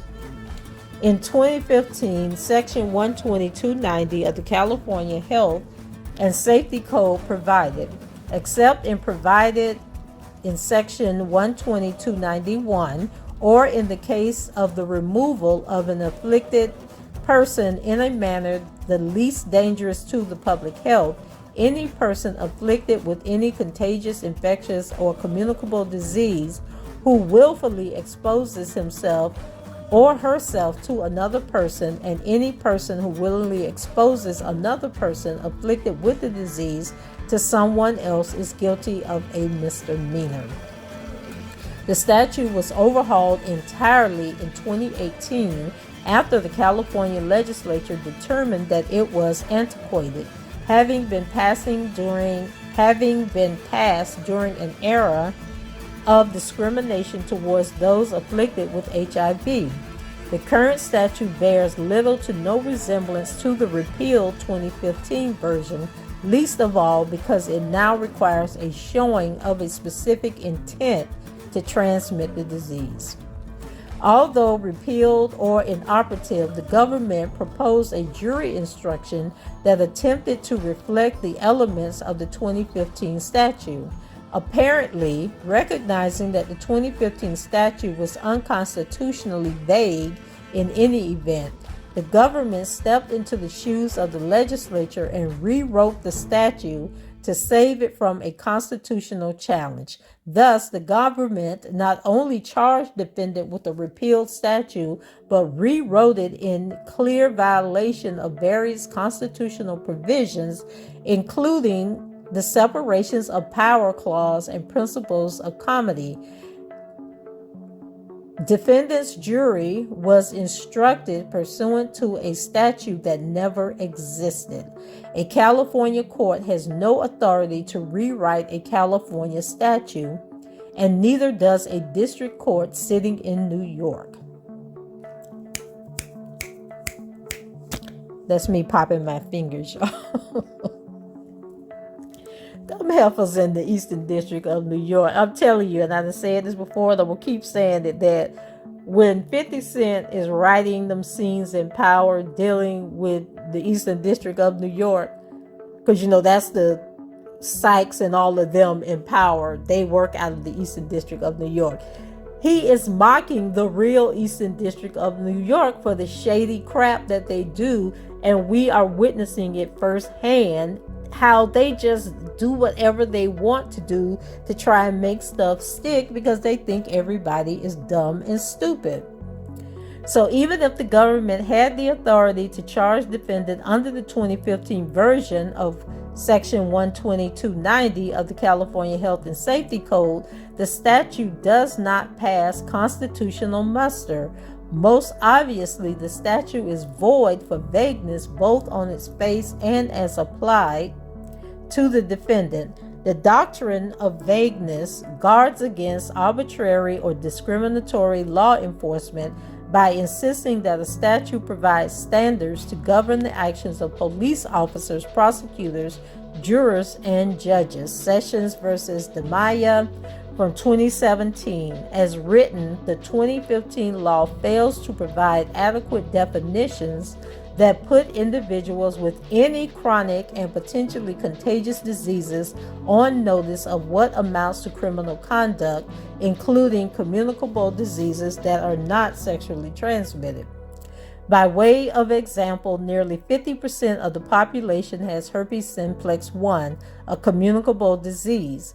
Under the 2015 statute, anyone with herpes simplex 1, also known as cold sores, who kisses another person without disclosing that they have herpes simplex 1 is guilty of a misdemeanor, even if the afflicted person has no active infection outbreak and does not pass the disease along to the recipient of the kiss. Under this statute, parents with herpes simplex 1, again 50% of the population, would be prohibited from kissing their own children. One cannot imagine how many arbitrary prosecutions could take place in this current era of a pandemic if this law was in effect today.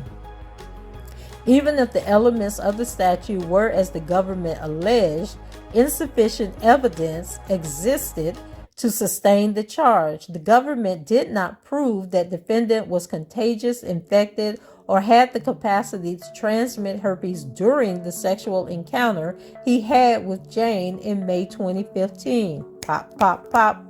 Additionally, the government cannot show that defendant acted willfully with knowledge of the consequences. Presumably, the government assumes that the consequences is transmitting the disease to the person exposed, but effective treatments exist for herpes that significantly reduce outbreaks and the likelihood of transmission. If defendant was consistently taking Valtrex in April 2015, it cannot be said that he willfully exposed Jane with knowledge of the consequences, particularly since Jane was not infected with herpes in April 2015.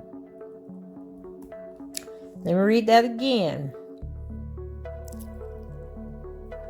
Particularly since Jane was not infected with herpes in 2015.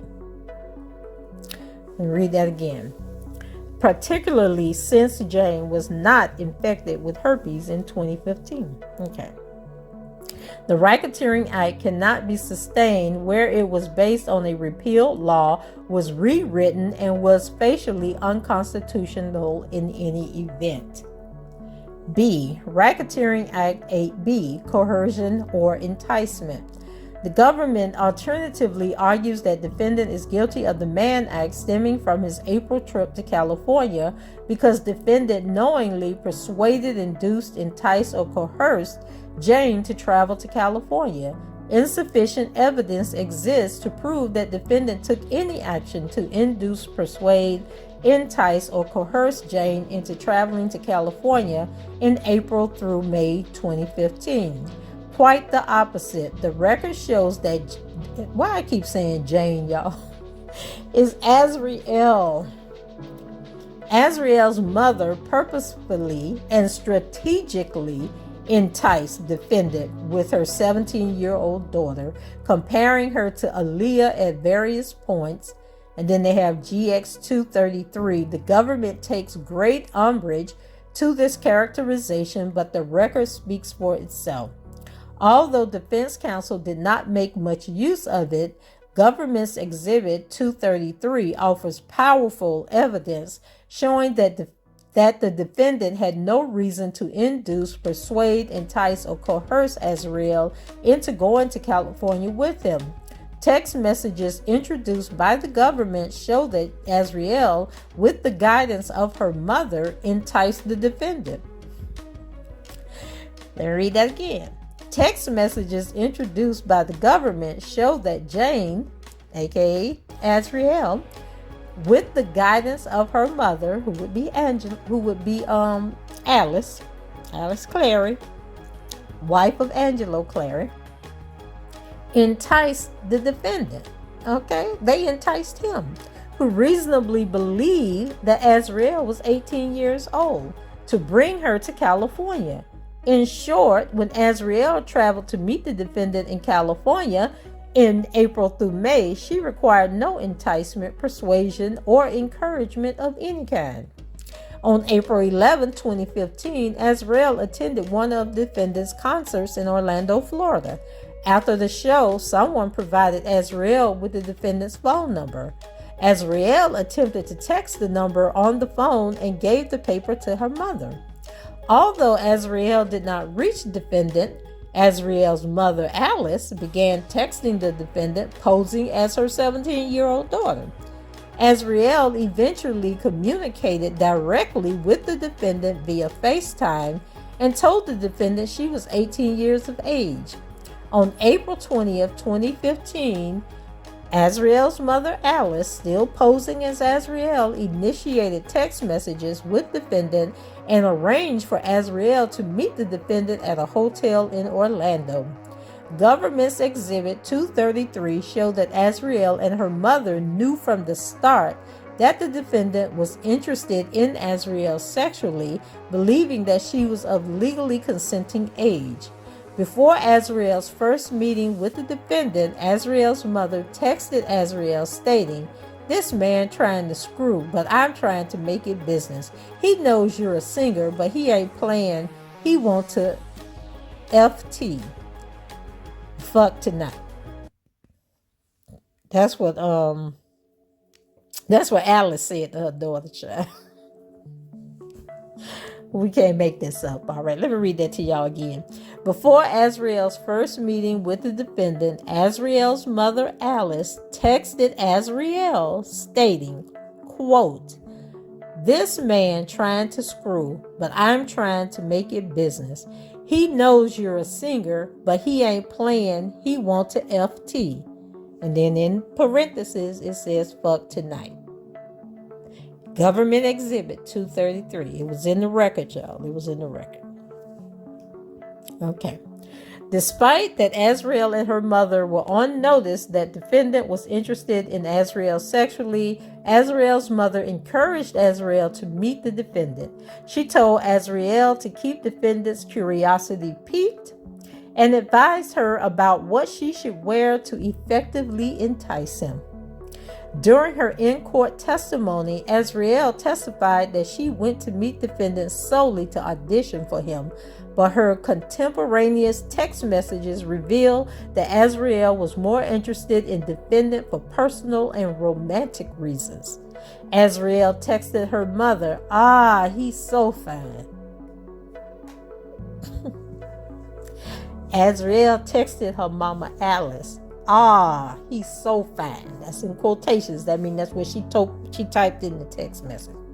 So when Azriel's mother told her to be ready to sing something, Azriel said, suggesting that she did not actually want to audition for the defendant. She won't get busy with it.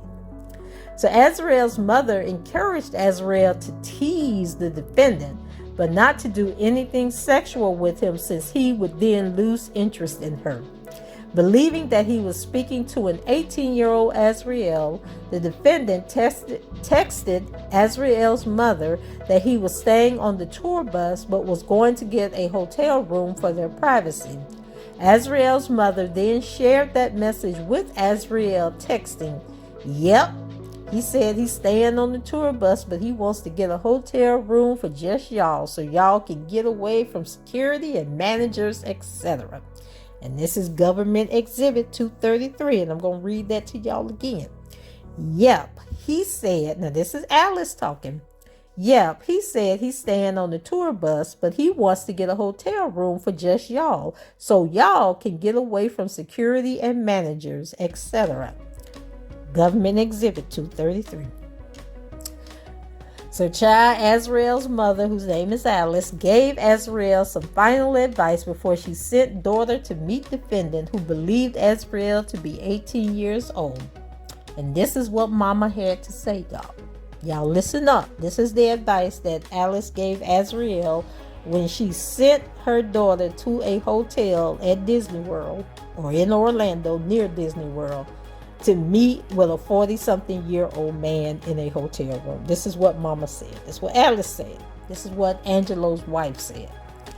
Be prepared to sing 3 songs. He said he will meet you and listen to your song. Please have your glasses off, hair to the side. Mama knows best. Pretty hurts. And third, your choice, don't yell. Put on a show. Dance, grab his hand, shimmy, wiggle, sit on his lap, entice him. Entice. That's the word she used. That's the word that the government, that's in the Ban Act, that say entice, coerce, and all that. Y'all remember that? While singing is all about performance. This your chance and opportunity. Don't blow it. Azriel's mother even told Azriel not to look grown. Emphasis added. Take off that ugly ass lipstick. I told you he don't want you to be grown. I told you to keep your hair curly. That shit looks a mess. You need some jeans or shorts. You trying to look grown. He only wanted you because you look young and innocent. That's what he want. Not a little girl trying to be grown. You're a damn fool.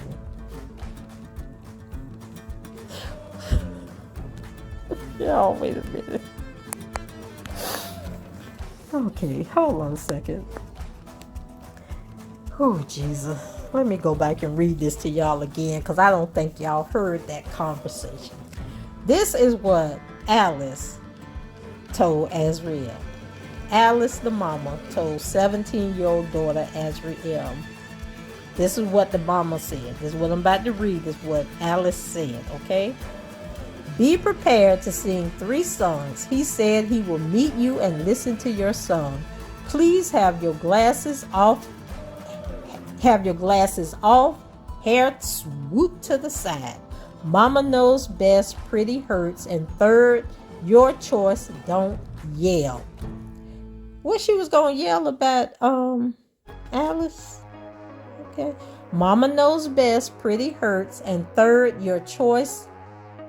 Don't yell. Okay. Put on a show, girl. Dance, grab his hand, shimmy, wiggle, sit on his lap, entice him. Entice him. While singing is all about performance. This your chance and opportunity. Don't blow it. Azriel's mother even told Azriel not to look grown. Emphasis added. Take off that ugly ass lipstick. I told you he don't want you to be grown. I told you to keep your hair curly. That shit look a mess. You need some jeans or shorts. You trying to look grown. He wanted you because you look young and innocent. That's what he want. Not a little girl trying to be grown. You're a damn fool. Y'all want me to read that again? Ooh, Alice, you ought to be ashamed of yourself, girl. How you do your daughter like that? That's your baby. Ain't Azriel the youngest? How you send your baby into the lion's den like that? Ooh, child. Defying her mother's advice to merely tease defendant, Azriel engaged in sexual conduct with the defendant in the hotel room. Azriel stripped down to her undergarments and walked back and forth for defendant. She later acquiesced to removing her clothes, testifying that she got on top of him backwards. And he did lick my butt. Oh, I'm gagging. I ain't even reading that again. Okay. After the sexual encounter, officers arrived at the hotel room and knocked on the door. After arranging for Jane to meet defendant in his hotel, Jane's parents apparently called the police. Jane described defendant as nervous and anxious, asking her to confirm that she was 18 years old as she had presented. Jane testified at trial. After he, the defendant, looked through the peephole, he made me go into the restroom immediately and told me to get dressed. And he said, "Are you 18?" And I said, "Yes." And he said, "Don't lie to me." And I said, "Yes." Defendant opened the door and asked the police, and the police checked Azriel's identification to confirm her age before leaving. Okay, before I continue, there was a note on the previous page, and it says, although defense counsel sought to present evidence that Azriel's parents intended to set the defendant up and extort him, the court precluded that testimony. Because remember, Ann Donnelly was adamant that no parents were to be brought up or talked about or become a part of this case, that they wasn't talking about parents and parenting skills and all of that stuff. Which to me is also prejudicial. If there's proof that the parent was part of the whole scheme, then why shouldn't they be brought up in the case? So when the police checked Jane's identification to confirm her age before leaving, defendant was present when police officers checked Azriel's identification. Rather than calling it a night, Azriel again removed her clothes and got on top of the defendant to continue their sexual activities. Oh my Lord. I ain't gonna call the little girl a hoe. I ain't gonna call her a hoe. Okay, after her first encounter with the defendant, Azriel told her mother that the defendant had asked whether he could fly her to meet him. Azriel told her mother, I said, duh. Azriel continued to communicate with the defendant via text message and by phone and continued to spend time with the defendant in Orlando doing normal dating activities such as seeing movies and eating out. Also from Government Exhibit 233. At one point, Azriel's mother got frustrated with Azriel for not prioritizing her music with the defendant. On April 23, 2015, Azriel's mother texted her, you need to let him hear your songs. Let him see your video. You trying to date the man. You need to let him see your shit, girl.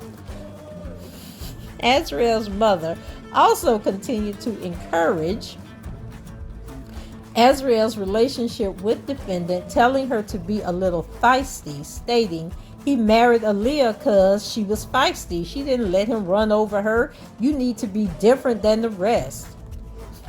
17 years old.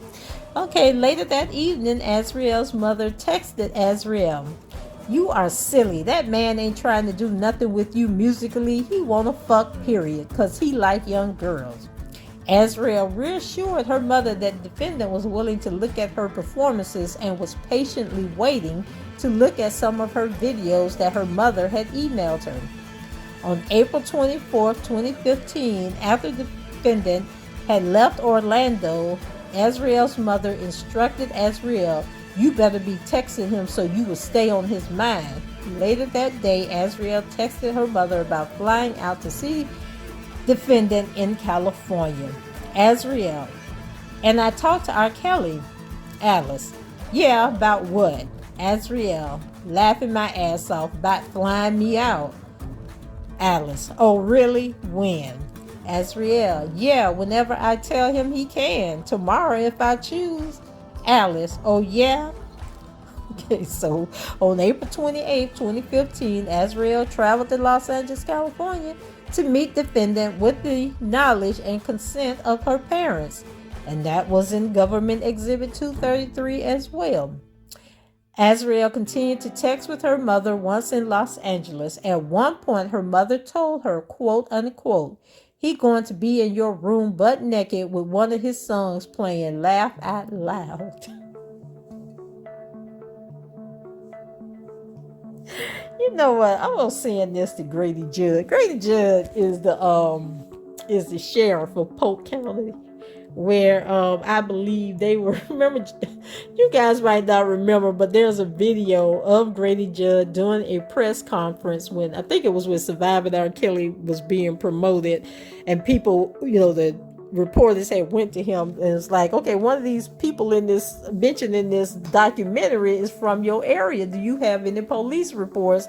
And Grady Judd said, no, ain't no police reports. Said, because if it was, he'd be in jail. So maybe somebody need to send this motion to Grady Judd and be like, I think Alice Clare need to be picked up right now, not right now, but right now. So anyway, child, let me repeat what Alice said to Azriel, her 17-year-old daughter. He going to be in your room butt naked with one of his songs playing. Laugh out loud. Okay. Government's Exhibit 233 reflects that Azriel and her mother texted incessantly while Azriel was in Los Angeles with defendant. Azriel tells her mother at one point, "Crazy, this Aaliyah movie just came on and I just got off the plane with R." Mom responded, "Really crazy." Azriel testified that she had oral sex with defendant in Los Angeles, but she did not share that information with her mother via text. At no point did Azriel express any apprehension about being with the defendant or ask her mother to arrange for her to come home. When Azriel excitedly told her mother that she was riding defendant's tour bus to Stockton to attend his concert, Azriel's mother responded, "Oh my God, exciting, you riding on the tour bus, girl?" Government Exhibit 233. On May 1st, 2015, Azriel's mother urged Azriel to take advantage of defendant, texting her, quote unquote, "It won't be star lifestyle if you don't get serious about your music and show this man you want to be famous like him. Once he tired of you, you'll be like everybody else. You better use this as your opportunity." Child, I done skipped all down. Let me go back. See. Oh, Jesus. Let me go back up here. Okay, let's start over. I hit the down button too long. On May 1st, 2015, Azriel's mother urged Azriel to take advantage of defendant, texting her, quote unquote, "It won't be star lifestyle if you don't get serious about your music and show this man you want to be famous like him. Once he tired of you, you'll be like everybody else. You better use this as your opportunity while you got him in a spell." Azriel's mother then said, quote unquote, "You should text him and be like, you know you gonna be my boo, and see what he say." To which Azriel responded, "Laughing my ass off. Azriel traveled independently to meet the defendant in Stockton, California, where he was performing on May 1st, 2015. She stayed in contact with her mother the entire time. At one point, Azriel explained to her mother how she ended up going to Stockton to see defendant's performance. "I told you, he asked me did I want to come to his show. I said of course, and he said okay then, let's pack this stuff up. He was even putting his stuff in my bag." Right, just like a couple.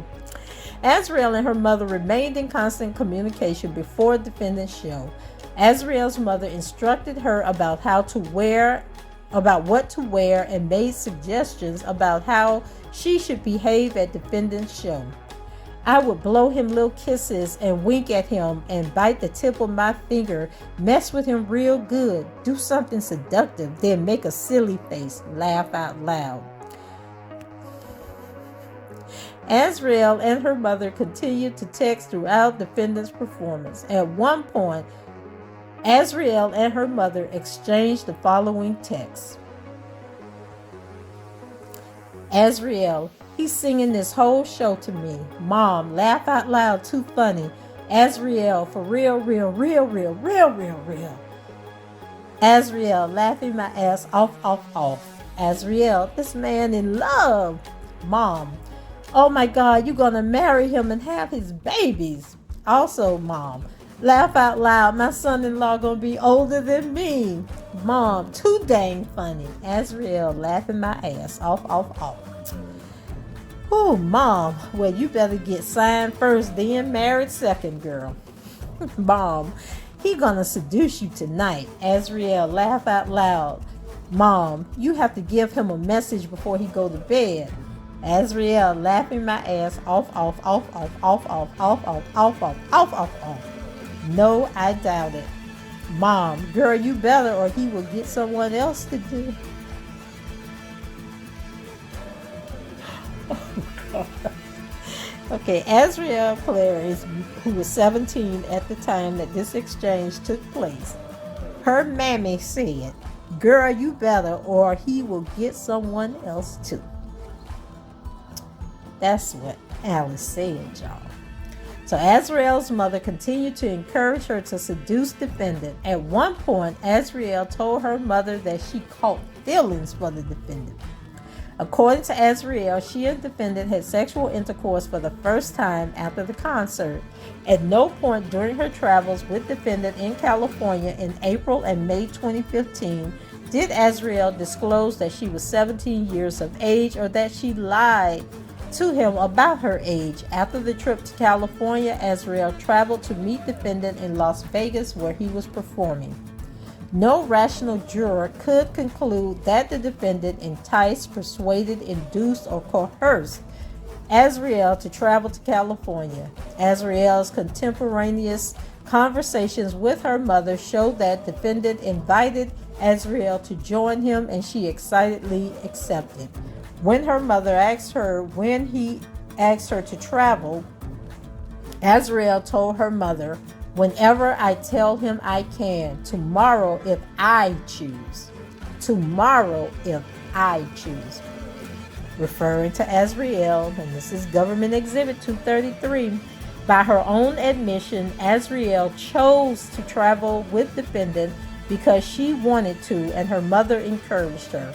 While this court concluded that Azriel's parents' testimony was not relevant for the purpose defense counsel sought to introduce it, Azriel's text messages with her mother, introduced as Government's Exhibit 233, were highly relevant evidence that defendant took no action to induce, persuade, or coerce Azriel to travel with him. Azriel was eager to travel with defendant and caught feelings for him, and she admitted and concealed her age from defendant so she could pursue a relationship with him. The government's evidence fails to show that Azriel was persuaded, induced, enticed, or coerced into traveling to California. And then there's a note at the bottom of page 40 that says caught feelings is an expression that means when you meet a girl or guy that you like and it starts to have an effect on you in an emotional way. And then she quoting the Urban Dictionary. Okay, number 7, racketeering act, Mann Act violations. Still talking about Azriel.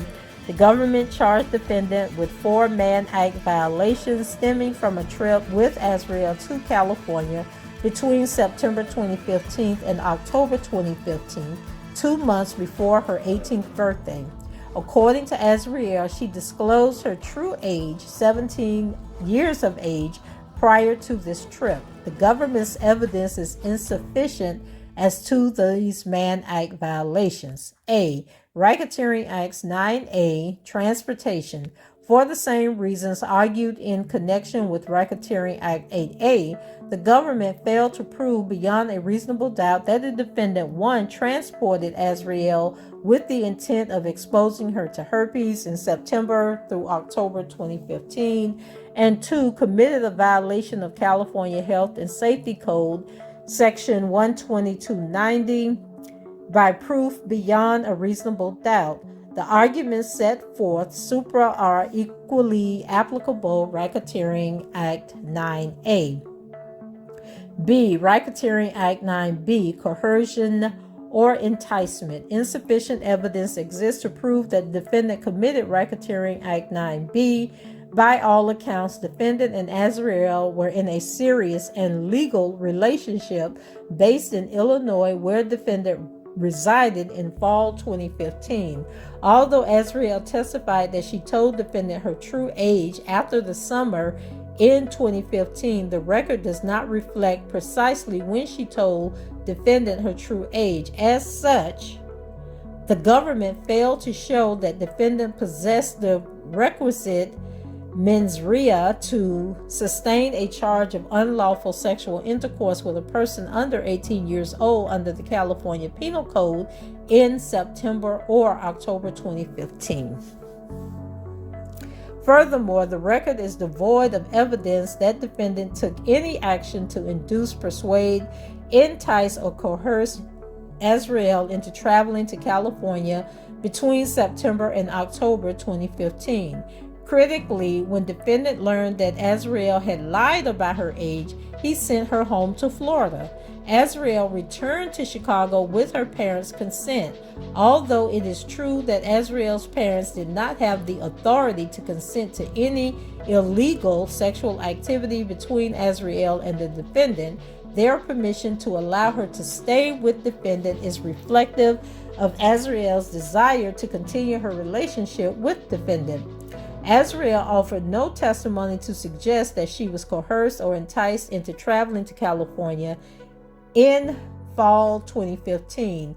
Azriel's testimony about defendant's rules and sexual proclivities during this time period are not sufficient evidence of coercion to travel, even if Azriel now believes, with the benefit of hindsight, that defendant's conduct was controlling or constituted some type of grooming. C. Racketeering Act 9C, coercion or enticement. The government charged defendant with a Mann Act violation under the separate theory that defendant transported Azriel to California in September or October 2015 with the intent to violate California Penal Law sections 261.5A and 261.5B, unlawful intercourse with a person under 18. Preliminarily, for the reasons argued supra, the government simply failed to prove that defendant took any action to induce, persuade, entice, or coerce Azriel into traveling to California. By late 2015, defendant and Jane were in serious relationship based primarily in Illinois, where defendant resided. The age of consent in Illinois is 17. Therefore, the defendant and Azriel's sexual relationship was not prohibited there. Azriel traveled with defendant to numerous states as one of his partners. She went consensually and voluntarily. Defendant did not have to induce, persuade, entice, or coerce her to travel, even if the government is correct that defendant had exerted some dominance or control in the relationship at the time. Furthermore, as argued in connection with Racketeering Act 5, the government provided insufficient evidence that defendant used any words to induce, persuade, entice, or coerce Azriel to travel to California via facility of interstate commerce. Under the plain reading of the statute, there must be a nexus between the use of the facility of interstate commerce, a cell phone computer, and the words of persuasion, enticement, or coercion to satisfy a section 2422B violation. The record is devoid of that proof. The mere fact that defendant texted with Azriel about any number of things does not satisfy the interstate commerce element for this Mann Act violation. D. Racketeering Act 9D, transportation. It is true that in the state of California, the age of consent is 18. According to Azriel, she had sexual relations with defendant in California during this trip when she was still 17 years of age.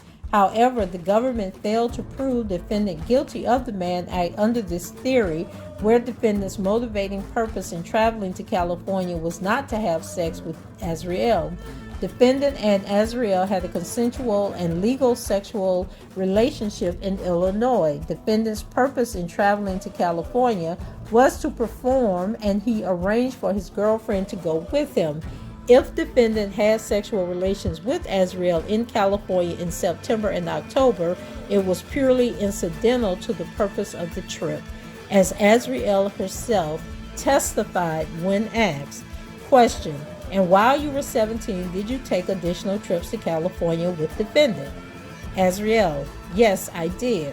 Question: and do you remember where you traveled to? Azriel: I do not. Question: do you remember what the purpose of your travel was for? Azriel: he had shows. No rational juror could find that the government proved that defendant's motivating purpose in transporting Azriel to California was to have sexual intercourse with her, particularly where he had an ongoing legal and consensual sexual relationship with her in the state of Illinois where he resided. At bottom, no nexus exists between the transportation of Azriel and the alleged illegal sexual activity. 8. Racketeering Act 10, sexual exploitation of Azriel. The government failed to prove Racketeering Act 10, that is, sexual exploitation of Azriel, where it offered insufficient evidence that defendant used, employed, persuaded, induced, or enticed Azriel to take part in sexually explicit conduct for the purpose of producing a visual depiction between September 2015 and December 30th.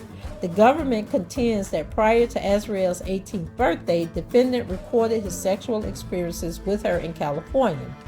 To demonstrate that defendant committed sexual exploitation of a child pursuant to 18 U.S.C. 2251A, it is not enough for Azriel to simply allege that defendant recorded sexually explicit conduct. Azriel offered no testimony that proved that defendant used, persuaded, induced, enticed, or coerced her into sexually explicit conduct during the relevant time period. Azriel had an ongoing sexual relationship with defendant before the video recording incident and after the video recorded incident.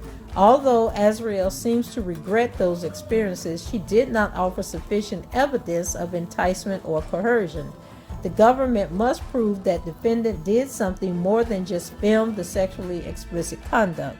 If the act of filming or recording alone was sufficient to sustain the charge, Congress would not have included a requirement that the defendant employ, persuade, induce, entice, or coerce. Furthermore, the government failed to prove that defendant acted with a purpose of producing a visual depiction of that conduct. Although the jury was erroneously charged that the government could sustain the charge by proving that the purpose was transmitting a visual depiction, the statute requires something different. Indeed, producing is defined by the statute as producing, directing, manufacturing, issuing, publishing, or advertising. United States Code 18-2256-3. While the statute also prohibits the transmission of live visual depictions, defendant was not charged with transmitting a live visual depiction, and there is no evidence that he did. Accordingly, the government failed to prove Racketeering Act 10 by proof of beyond a reasonable doubt. 9. Racketeering Act, forced labor of Azriel. The government charged defendant with forced labor of Azriel under a theory that defendant required Azriel to participate in sex with other men and other women.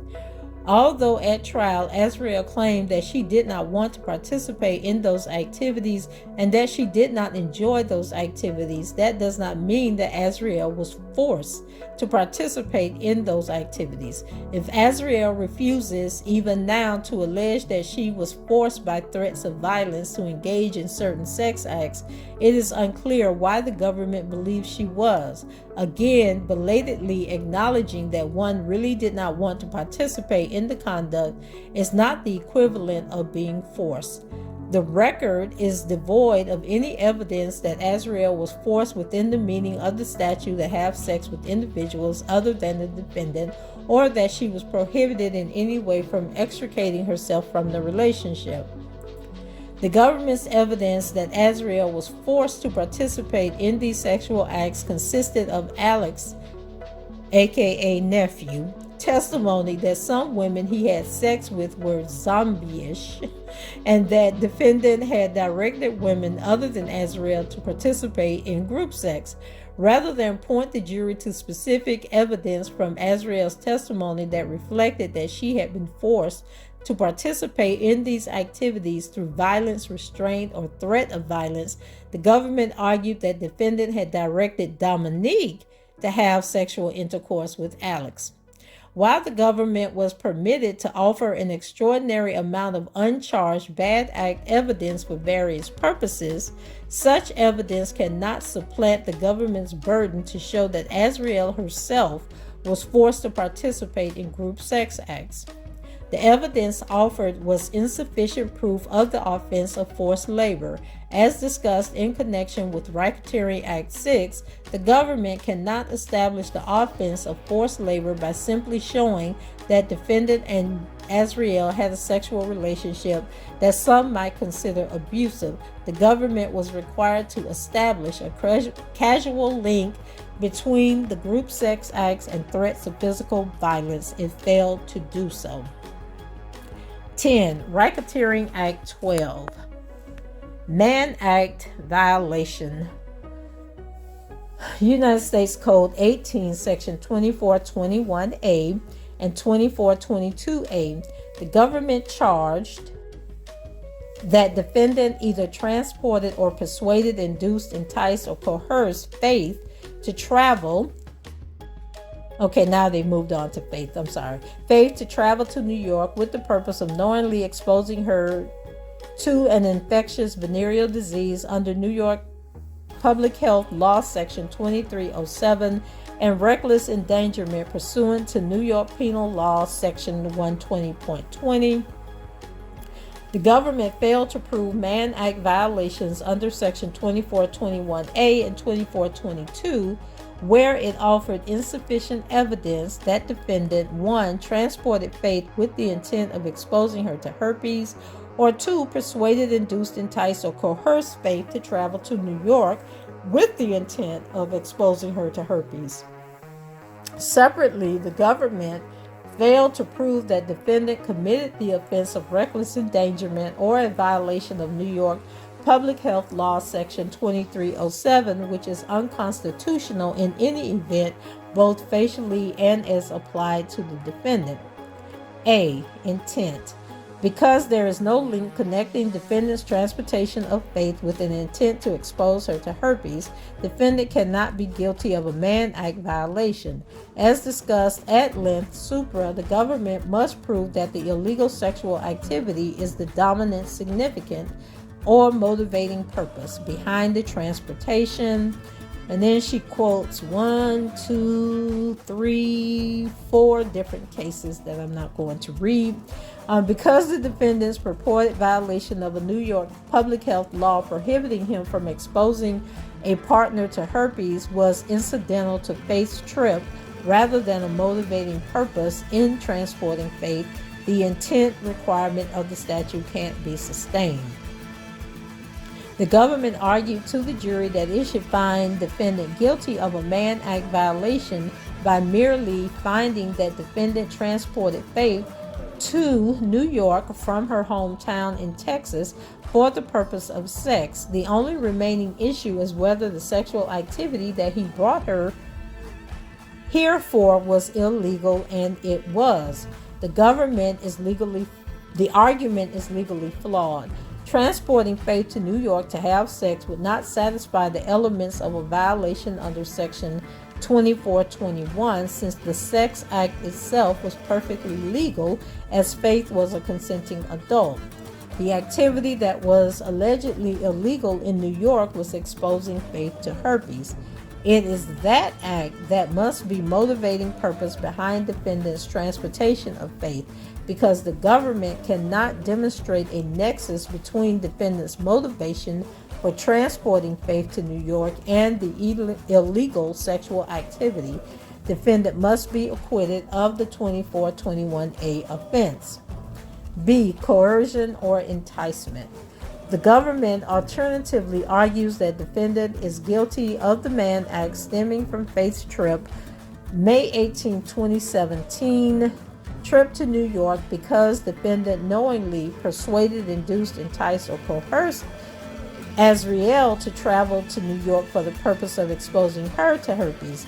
Insufficient evidence exists to prove that defendant took any action to induce, persuade, entice, or coerce Azriel into traveling. They're saying, I think they're getting the names mixed up here, because Jane is Azriel, but we're talking about Faith here.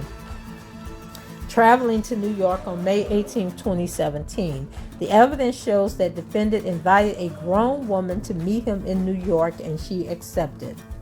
In March 2017, Faith attended one of defendant's concerts in San Antonio, Texas, with her sister. Faith had an opportunity to meet defendant at an after party backstage along with other individuals.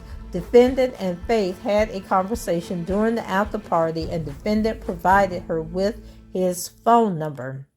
After that encounter, Faith and defendant kept in touch via text and FaceTime. The conversations were normal, appropriate, and pleasant.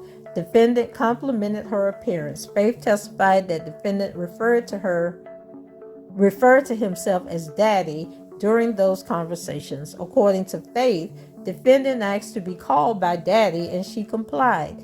Faith did not testify that defendant forced her to call him Daddy. Indeed, defendant and Faith had met exactly one time when Faith began calling him Daddy. On the issue of travel, Faith had this to say. And before I get to what Faith had to say, let me read a note at the bottom of the page. It says, the government makes much of the fact that defendant asked his girlfriends to call him Daddy, so much so that the fact was pled in the indictment.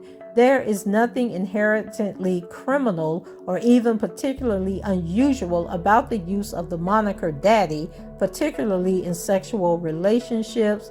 And then they listed an article from Vice.com that was titled, Why Women Like to Call Men Daddy During Sex. The only man I'm calling Daddy or has ever called Daddy is my daddy.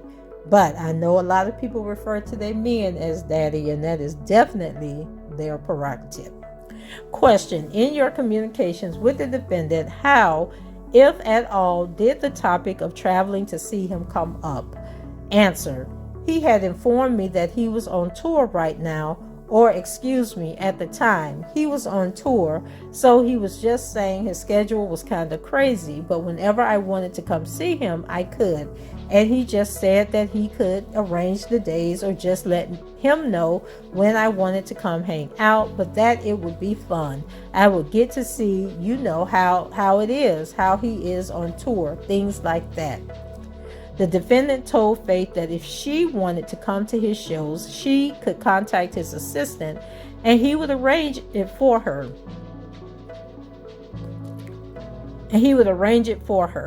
Faith then contacted defendant's assistant, who made travel arrangements for her. Originally, Faith was going to travel to Chicago, but ultimately traveled to New York for one of defendant's performances. According to Faith, defendant informed her that he was having a show in New York and that he would like for me to come hang out. It was going to be fun, so I said yes.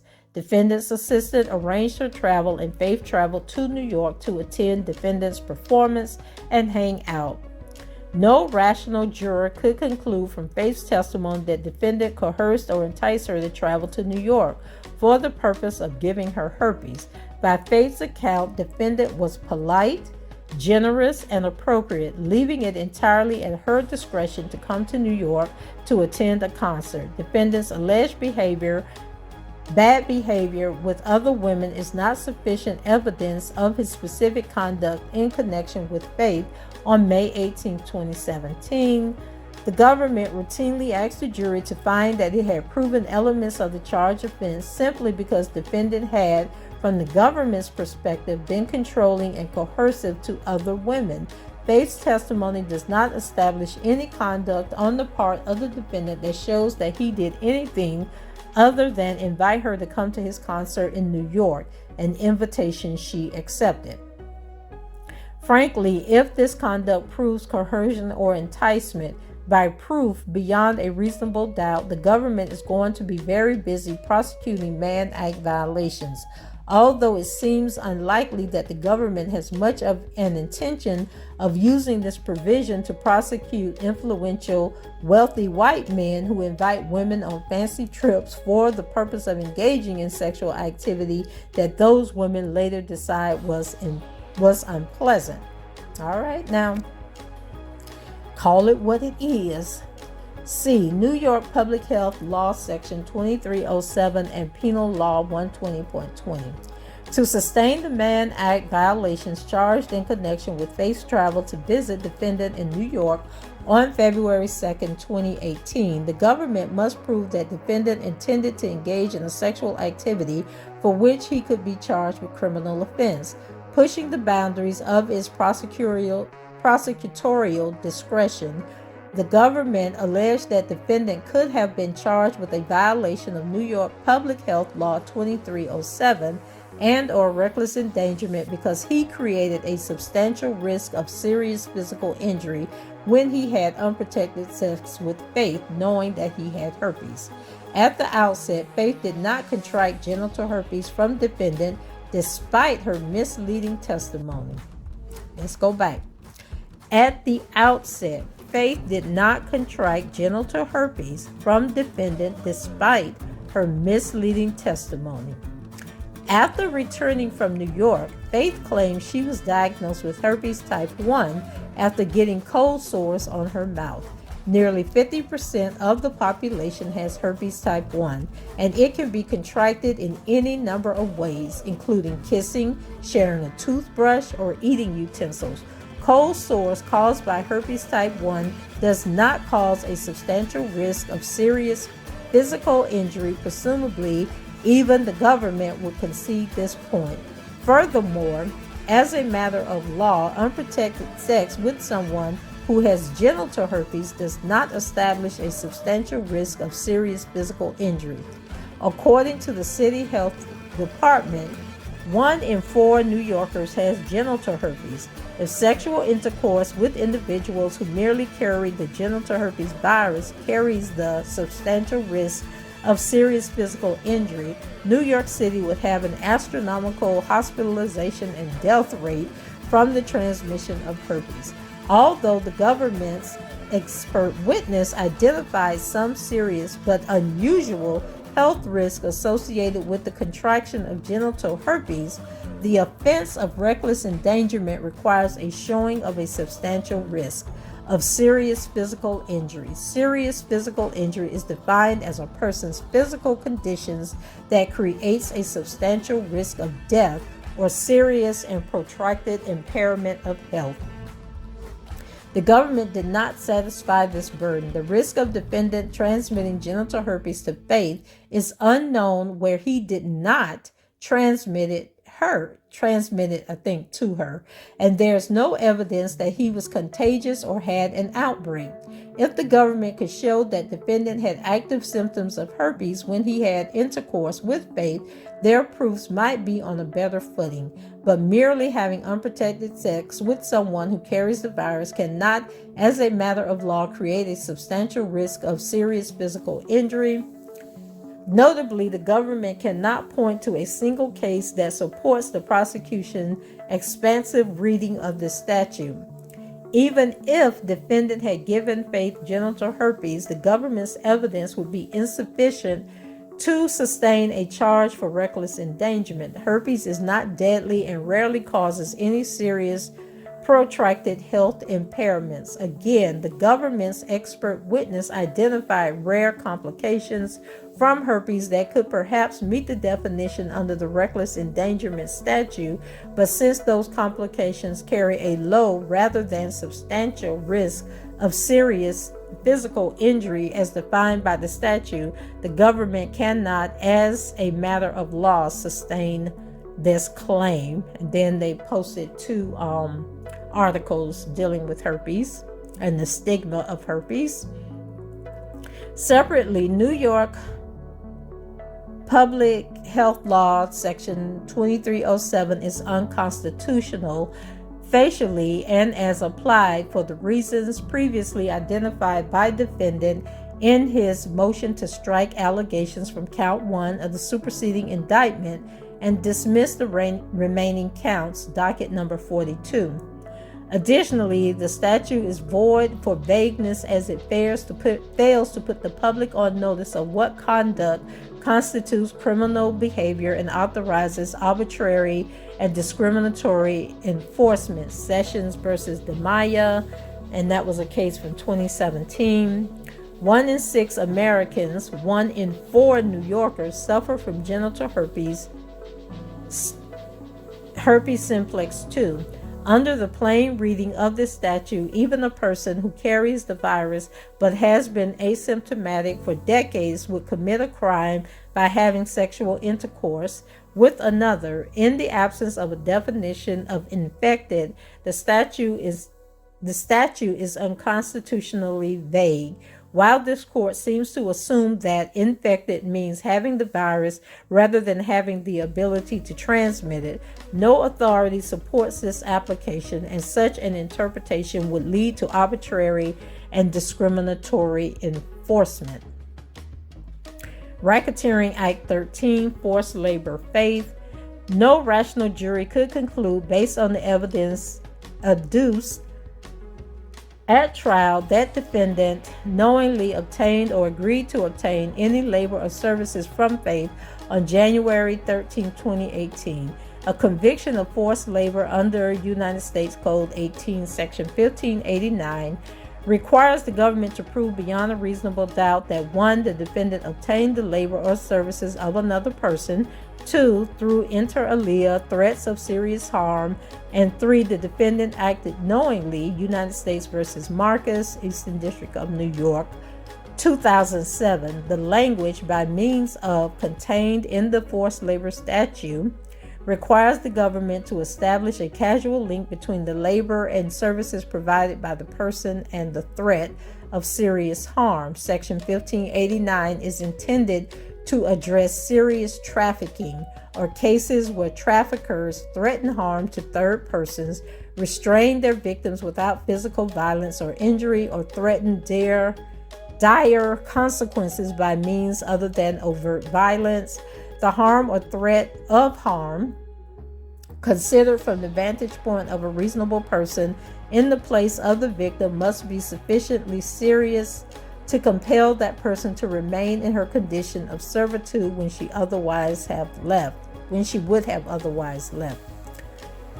According to the government, on January 13, 2018, defendant violated the forced labor statute by using threats of violence to obtain labor, an act of oral sex from Faith. The forced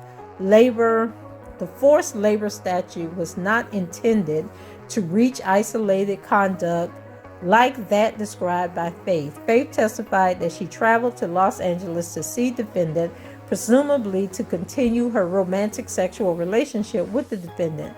She described an incident where she and defendant were in a small room in the Los Angeles studio where he worked. According to Faith, there was a gun in the room that made Faith intimidated, but defendant never touched the gun, threatened her with it, or made any gestures that he intended to use it. Faith was simply uncomfortable by its presence. After an intense conversation during which Faith described defendant as being serious but not threatening, defendant directed her to give him oral sex and grabbed her neck before placing his penis inside her mouth. Without objection, Faith provided oral sex to defendant, although she testified that she did not want to. The forced labor statute was not enacted to remedy isolated occurrences like the one described by Faith. Indeed, it is not even clear from Faith's testimony that she gave any indication to the defendant that she did not want to give him oral sex. Although she claimed she did not want to give him oral sex, the record fails to reflect a causal link between the isolated act of oral sex and any threat of physical violence. Even if Faith felt intimidated by being in the same room where a gun was located, this event did not amount to forced labor. Furthermore, Faith traveled to visit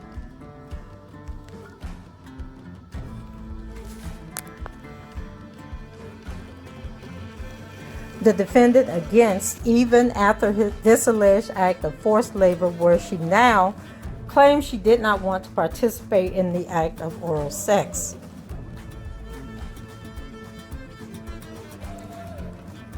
Racketeering Act 14, Mann Act violations. Faith. The government, excuse me, y'all, I just had to run across the house because my battery was dying on my laptop, so I'm kind of out of breath. Okay, the government charged defendant with the second set of Mann Act violations in relation to Faith's second trip to New York on February 12, 2018. The government's evidence was insufficient for the same reasons argued in connection with Racketeering Act 11. First, the government simply fails to demonstrate that defendant transported Faith to New York on February 2, 2018 for the purpose of exposing her to herpes. Second, the record is devoid of any testimony that defendant coerced or enticed Faith to come to New York for the purpose of exposing her to herpes. At what point did Faith get diagnosed with herpes? I can't remember. Was she diagnosed and then continued to go seeing? Was like, oh, well, he done gave it to me, so I might as well just keep seeing him. Like, what? I can't remember when she was diagnosed. Maybe we'll get to that further in here, when she actually went to the doctor. Okay, let's see. First, the government simply fails to demonstrate that defendant transported Faith to New York on February 2nd, 2018 for the purpose of exposing her to herpes. Second, the record is devoid of any testimony that defendant coerced or enticed Faith to come to New York for the purpose of exposing her to herpes. Faith and defendant's so-called relationship was conducted almost entirely over text.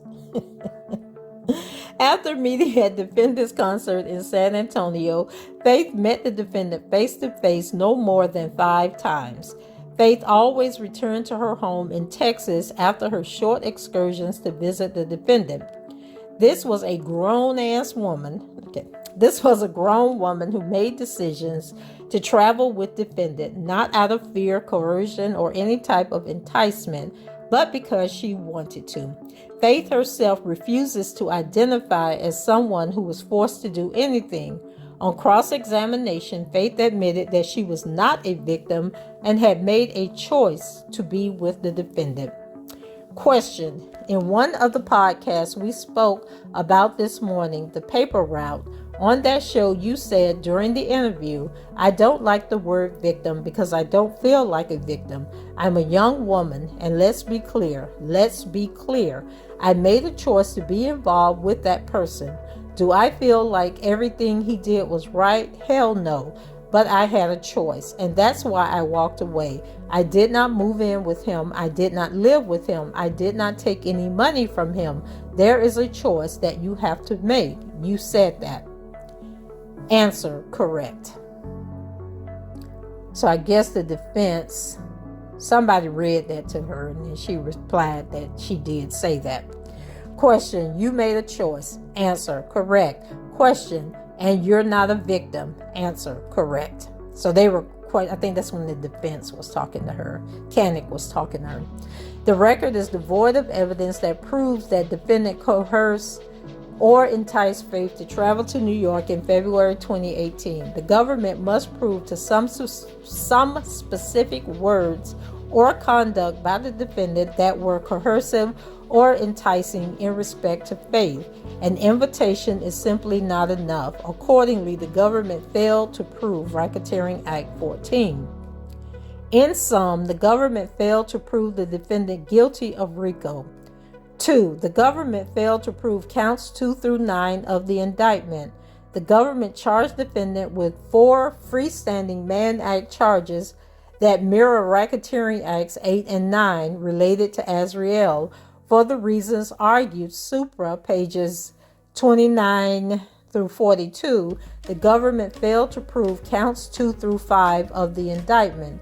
Similarly, the government charged defendant with 4 freestanding Mann Act violations that mirror Racketeering Acts 12 and 14 for the reasons argued, pages 47 through 53 and 55 through 56. The government failed to prove counts 6 through 9 of the indictment. Conclusion: for the foregoing reasons, the court should enter an order acquitting defendant of all offenses. Respectfully submitted, Jennifer BonJean. And then also, I can't remember if I said in the last video, but Jennifer BonJean filed another motion after she filed this one, where she asked for a continuance of, I believe, 30 days because she got more fire coming for that ass, okay? So she got some more information she wants to share with Judge Donnelly about why she needs to vacate this verdict and get this man a new trial or let him go home. But she says she got a lot of stuff going on right now, you know, with the Northern District of Illinois, the Bill Cosby case, and she just need a little more time. And then also because the MDC was on lockdown. So she asked the judge for more time, and hopefully she'll give it to her, where she is going to shed some more light on the foolishness that was going on in this court case. And wondering if she's going to address, because we know Sonia, he was found not guilty for that crazy story, but maybe she got something for, who else was left? No, because she covered Aaliyah, she covered Stephanie. Sonia wasn't believed. Azriel, Faith. Who am I missing? Wasn't there somebody else in that indictment? Aaliyah, Stephanie, Sonia. Oh, that's right, Jerhonda, Azriel, and Faith. So she addressed everybody, so I'm not sure what this next motion is going to be about, but I will if Judge Donnelly give her the continuance, I will be sitting here waiting on it, and I will definitely read it to you guys. Anyway, that's it for me. Let me know your thoughts about Alice and Azriel, because that really was the juiciest part of this whole 63-page motion. Go ahead, leave your comments below, rate the video, and subscribe to the channel if you haven't done so already. And until the next time, I shall talk to you guys later. Bye-bye.